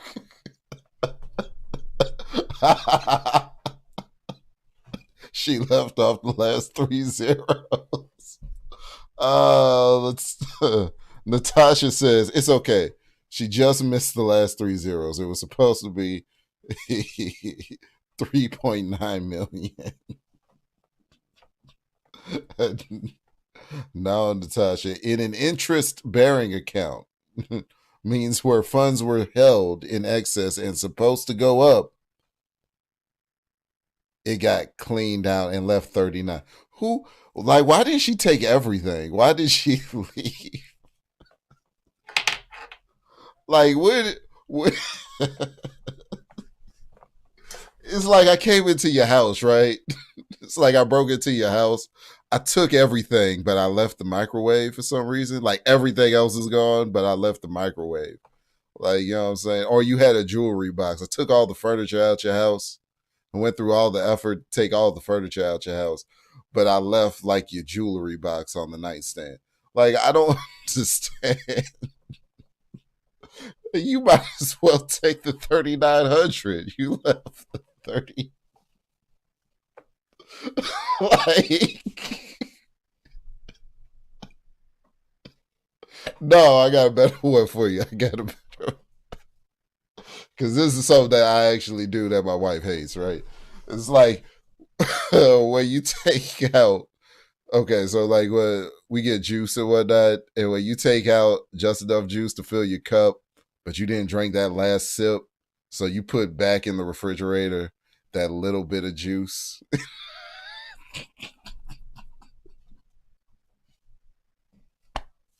When you put back a little bit of juice back into the refrigerator, but you took a big old cup of juice and you just left a little bit of juice in the refrigerator. Oh man. I've gotten better, but that used to irk the shit out of my wife. Oh man. Reflected already accounts for those held checks that Air Lightfoot was just discussing, checks that have been issued but haven't cleared because they haven't been sent yet to vendors. What you can see on the chart is that the unrestricted cash balance of the general fund has dropped from almost $5 million as of April 2022, and it is now accounting for all of the checks that have yet to be sent, is now in a deficit position of over $5.5 million as of May of 2024.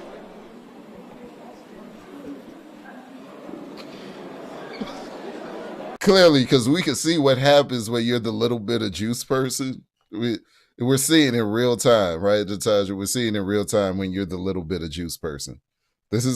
She's the little bit of juice person, but with bank accounts, and this is what's happening.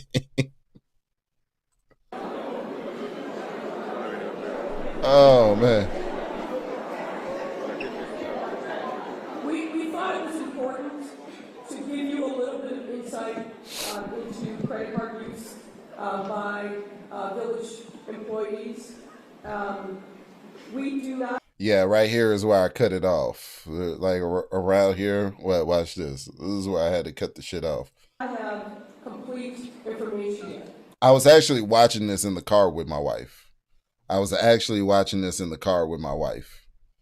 And I had to cut the shit off. I was like, yo, this ain't good for either one of our mentals right now. This is, whew. It is our hope that we will get further cooperation and be able to have a complete picture of credit cards, but we wanted to share with you what we do know so far. We are aware that over this time period, from 2021 to the present, the village used 6 different credit cards at various points, from January 2021 through May of this year.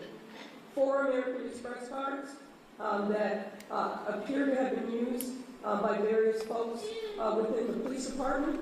The statements for these accounts were addressed to Ernest Mobley, Robert Collins, and Louis Lacey.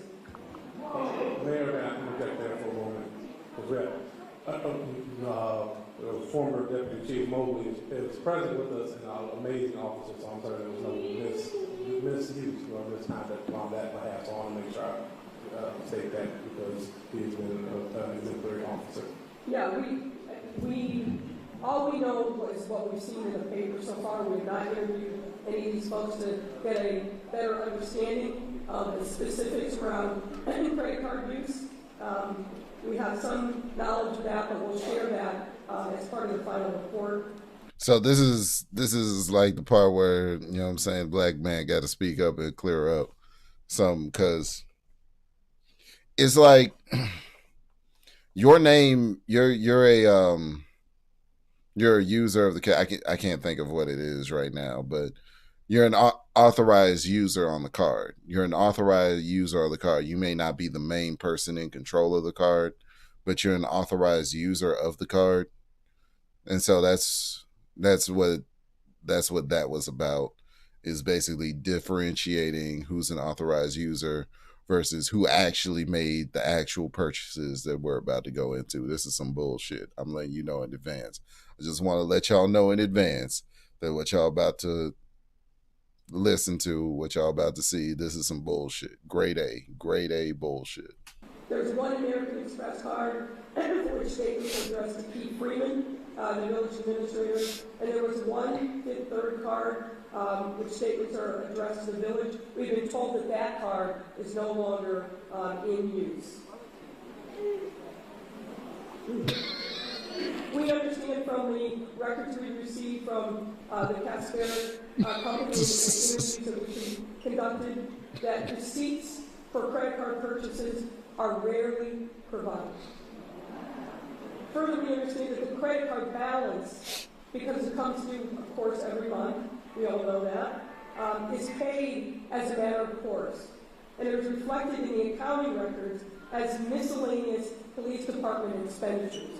We're looking into what is the reason and rationale for that. But what this means is that these credit card bills that are paid do not appear on warrant lists and are therefore not presented to the board for approval. Again, that will be a recommendation that we make, and the board is obviously aware of this issue, which is in part why we took the action that they took the other day to... So you could use the credit card through the police department to hide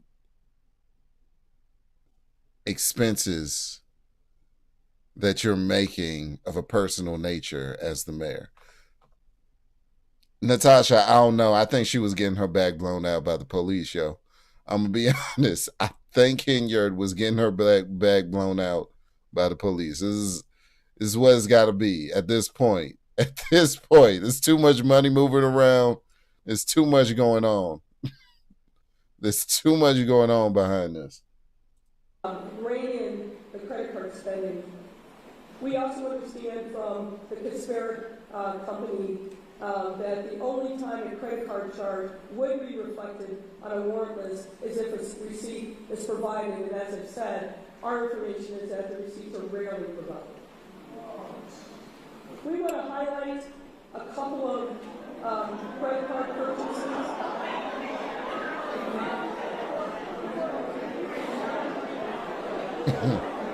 You're having the same reaction that we did with this album.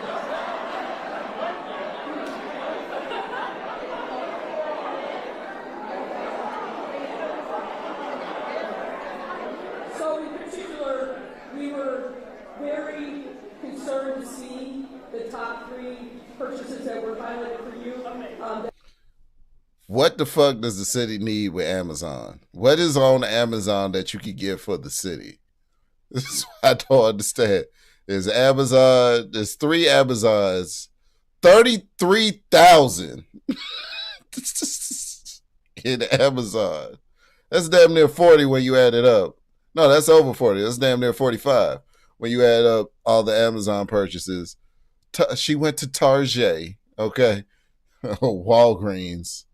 Probably Plan B at Walgreens. It's a lot There's a lot of Walgreens purchases. Wayfair, BestBuy.com, not the store. Not the store, but she been the best. Yo, I need to run for mayor of a city. I need to.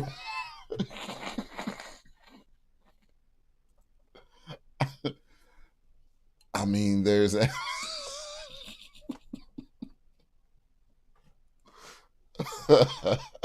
Amazon business. Tasha, I appreciate you because you just like my wife. You be taking up. You try to take up for your sisters, even though you have nothing in line with them. That's crazy. I appreciate you making the effort for the sisterhood. I really do. Oh man. That were booked on January 5th of 2023. That's roughly $40,000, a little more than that, in credit card purchases on Amazon in the same day. And our understanding is that the village does not have an Amazon account. These are somebody using one of the... Wait.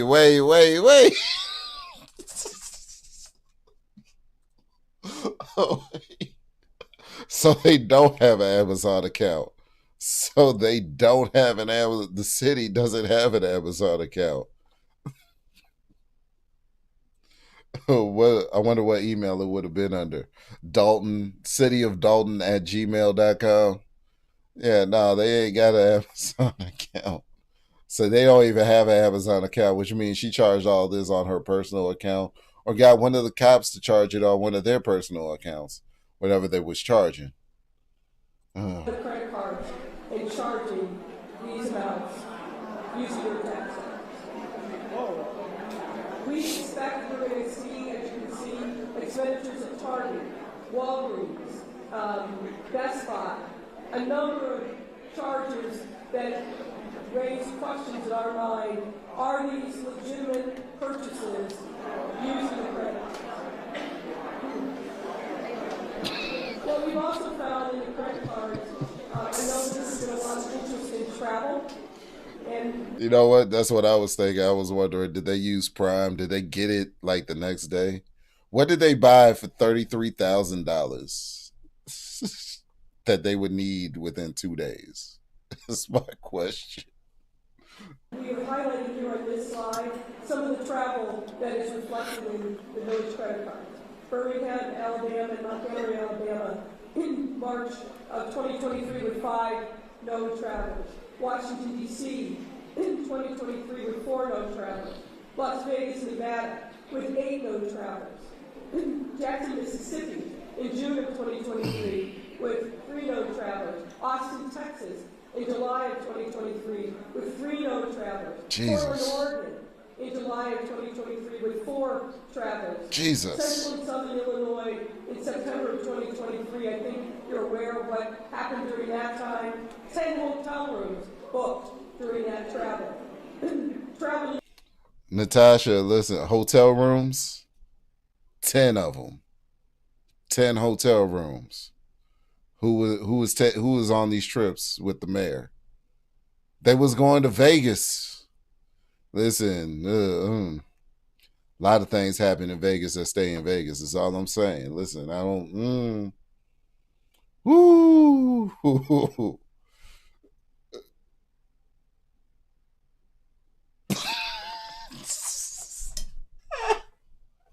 V8 heavy diesel fuel injected 2-stroke 50,000 horsepower dildo with carbonated diet water is expensive. Yo.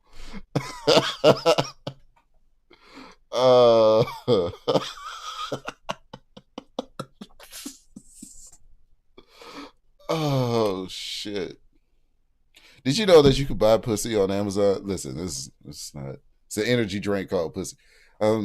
It's neither here nor there. I just wanted to throw it out there since we talk about dildos and shit.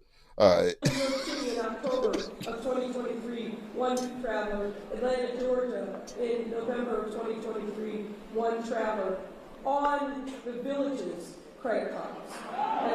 And I caveat that because we will, and are continuing to look at, I'll say cross-pollination between the village and the township, and the credit card use there as well. Yes, Will, look it up. Type in PUSSY energy drink. I promise you.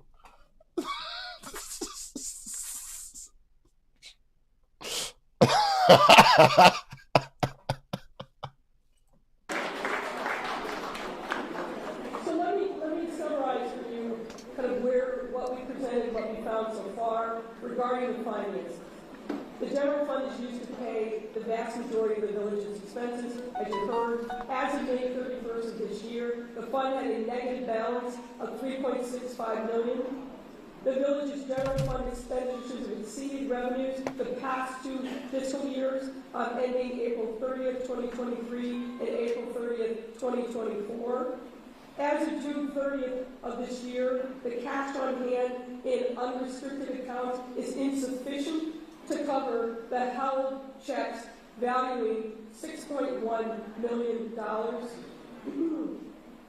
We are in the current fiscal year of FY 2025, and the village has no budget that's been passed this year. The village's financial records have not been audited since FY 2021, and the village has not filed the mandated state annual reports since FY 2021. So where are we in terms of next steps? Regarding the financial information, there's a lot more work that we need to do, as I've indicated. We just recently got a lot of information in the door that is reflected for the most part in this presentation, but there are other things that we have asked for, and we're hoping that we're going to get further cooperation from the Kasperic accounting firm. Additional details regarding credit card spending and any receipts that might exist. Detailed accounting records and reconciliations, check register, which is important. Detailed accounting of inter-fund transfers and balances. What we're seeing, and we need to really look at the detail here, is that there is a transfer from one fund, in some instances there's restricted funds, into another fund, and vice versa. Additional detail, we're looking at what are the financial policies and practices in place, and whether or not those need to be changed, updated, or beefed up in any way. We are continuing to look at what happened in Las Vegas. There are 2 trips, one in May of 2022 and a second in May of 2023. And as I alluded to earlier, the relationship and the intermingling of funds and personnel with Thornton Township is something we're very focused on as well. We defer to trustees.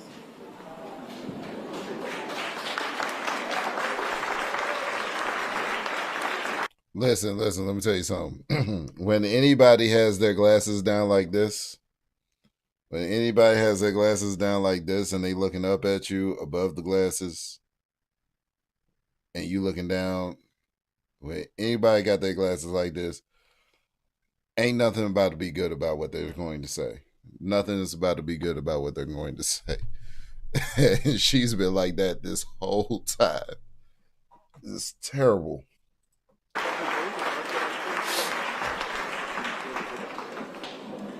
Well, first and foremost, I want to thank Mayor Light. Okay, so that's our whole presentation.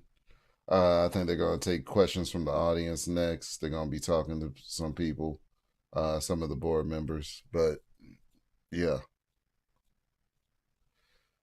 yeah, it's just the board members reiterating what they've been saying and nobody's been believing. What, Natasha? That's what they do. Look, when somebody like this, look, I ain't making this shit up. Hold up, I ain't making this shit up. Look at when she was looking down and they got the glasses like this, and they looking up at you above the rim of the glasses. you're not about to have a fun time. This ain't about to be a good conversation. They about to break your heart in several ways. This is not going to be this is not going to be a conversation this is not going to be an uplifting event. This is going to be one of those conversations where you're going to have to cry in the car later. Which I'm sure some of the townsfolk, especially the more affluential ones, who probably did things like invest in the community. You know what I'm saying? They were good, well-to-do individuals. They probably overpaid on their taxes and shit like that. And now they see where all of this gets them and what all the money's been going to and where all their efforts have been going. Amazon Prime. All because, and it's been going on this long without, because people saw the writing on the walls, like she's been under scrutiny for the past few years because of her antics, right? Because of her antics, Tiffany Henyard has been under scrutiny for the past 3 years, essentially, ever since she took office. She did the bitch better have my money. You know what I'm saying? In the meeting with the DJ. And she turned around, and did the Nino Brown bit, right? Trying to portray herself like a thug. So now, this is what happens when we extend unlimited grace. We don't actually check into things because we want to give the black woman the benefit of the doubt. You know what I'm saying? That maybe people are just beating up on her, and she took advantage of that in every way, shape, or form. In every way, shape, or form, she took that ball and ran with it. It's like, oh, I'm a black woman, and so because I'm a black woman, they think I can't lead. Because I'm a black woman, it just makes it harder for black women in general, in my opinion. The ones that are capable. The ones that do handle their business. The ones that are committed to serving others. You know what I'm saying? It makes it harder for those sisters because this sister want to act a damn fool.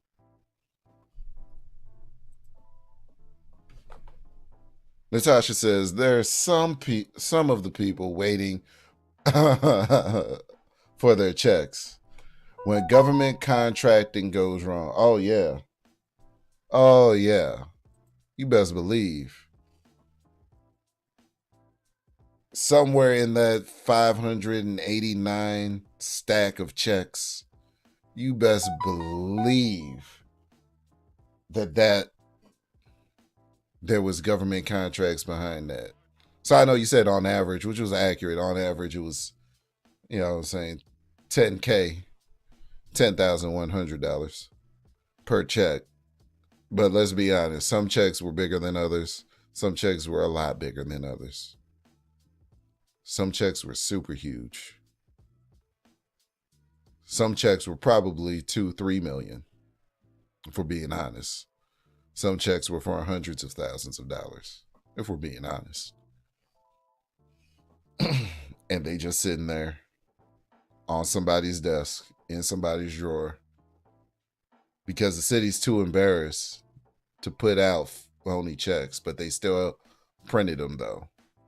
But they're not going to put them out. They just rather not pay and have the stigma on the city of, oh yeah, we're late for payment, we're not paying, rather than the embarrassment of putting out erroneous checks that are going to bounce the moment that they hit the mailbox.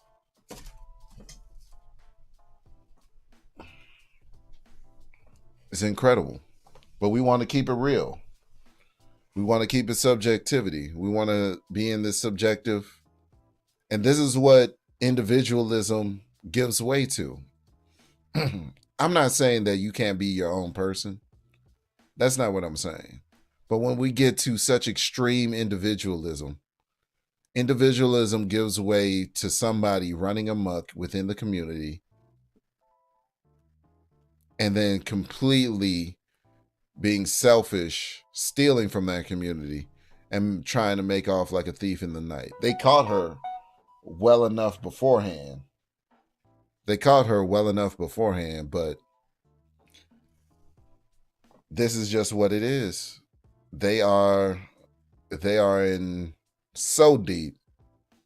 They may have to tap into some of those restricted funds in order to get back and to level things out. It hurt my heart when I heard 3,900 in that one account that was supposed to have over 2 million in it. I'm not even gonna hold you. It was an interest-bearing account too. Oh man. So you can't tell me anything. They living out power fantasies. The cops are being well paid to be quiet and to be on the mayor's side. So the cops are bought, which was smart on the mayor's side. But also the 24/7 details. There was sex involved. You can't tell me nothing. That the mayor was getting bust down. Because listen, she don't have a husband in the picture. There's no husband in the picture. Right? We don't know if she has a boyfriend. No husband, no boyfriend, no male influence. Apparently it's 24/7 detail around her. So all she has are these experienced law enforcement professional men around her at all hours of the day. There's nothing you can tell me that the mayor wasn't getting bussed down amidst all of this. Now, nobody's saying that because everybody's focused on the money. But also, you know what I'm saying, as Lori Lightfoot just said, we want to know what happened in Vegas. Who did you take? Where did you go? What did you do? And once we figure out what happens in Vegas, once they crack that nut, no pun intended. Once that comes out the shell, right? Everything is going to get exposed. Everything is going to get exposed. The relationships that the bear has, exactly who had access to what accounts, who was doing what on Tiffany's behalf. Because I think she's smart enough. The fact that she got away with it for so long, she was smart enough at something. I don't think she made her own Amazon account. The smart way to go about it is to have one of these dummies, one of these police officers that took the money, to go ahead and make an account for her. That way she thinks that she wasn't connected to it. But it's still an account that she had access to. So when keeping it real goes wrong, let me tell you something. As a rule, I don't put nigga shit past white folks or black folks. All right? This is just some nigga shit in high places. This is some wickedness in a high place, in a high position. She was able to run it up and run amok. Pure and simple. It goes back to D1. Like, is the current climate of the culture actually serving the people in the culture? Or is everybody just out to do what they want to do and say fuck everybody else in the process? Sounds like laundering. Well, there would have to be drugs involved in it. As far as we know, there haven't been. Look, if they were laundering money, they would have to put money back at some point. They were just taking. Within the past 3 years, they were just taking. You know what I'm saying? How do you lose $9 million, 3 of which you overdraft by 3.6 million? Like, that's amazing to me. Shit, if I overdraft by $2, the bank is on my ass. I get all types of updates and notifications. She overdrafted by 3.65 million. And the shit been going on for years. For 2 years. It's crazy. It's crazy. But they got different rules for them than they got for us. And when I talk about them versus us, I'm talking about principalities and powers. You know what I'm saying? In this case, municipalities and powers. It's absolutely incredible. You know what I'm saying? But this is when keeping it real goes wrong. It's my sister. She does wrong, but I forgive her. But the only reason I'm forgiving her is because I don't live in Dalton. That's the only reason I can have it in my heart to forgive her. I don't live in Dalton. I don't know what they're going through. I don't know what property taxes in Dalton looks like going forward. It's going to be higher than Snoop Dogg at a dispensary.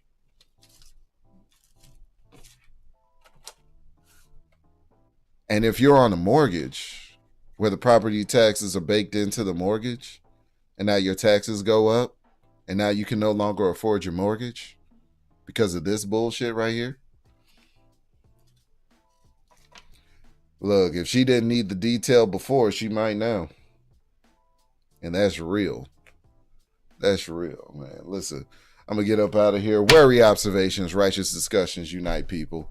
It's the Word Up Podcast. I've been your host, Omni, etc. Check it out, folks. We got to do this again next week. I've been trying to let Tiffany go because I've been hoping that it wasn't true.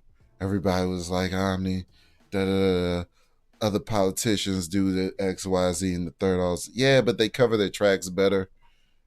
They put the money back at some point. They passed legislation and laws to raise taxes within the first year, so you don't know about it in subsequent years. None of that was here. And the Amazon purchases for $33,000. On top of Turk, you know what I'm saying? Turk wanted to get back the glory days of the Hot Boys when they were boys instead of embracing themselves as men. I think D1 is spot on, right?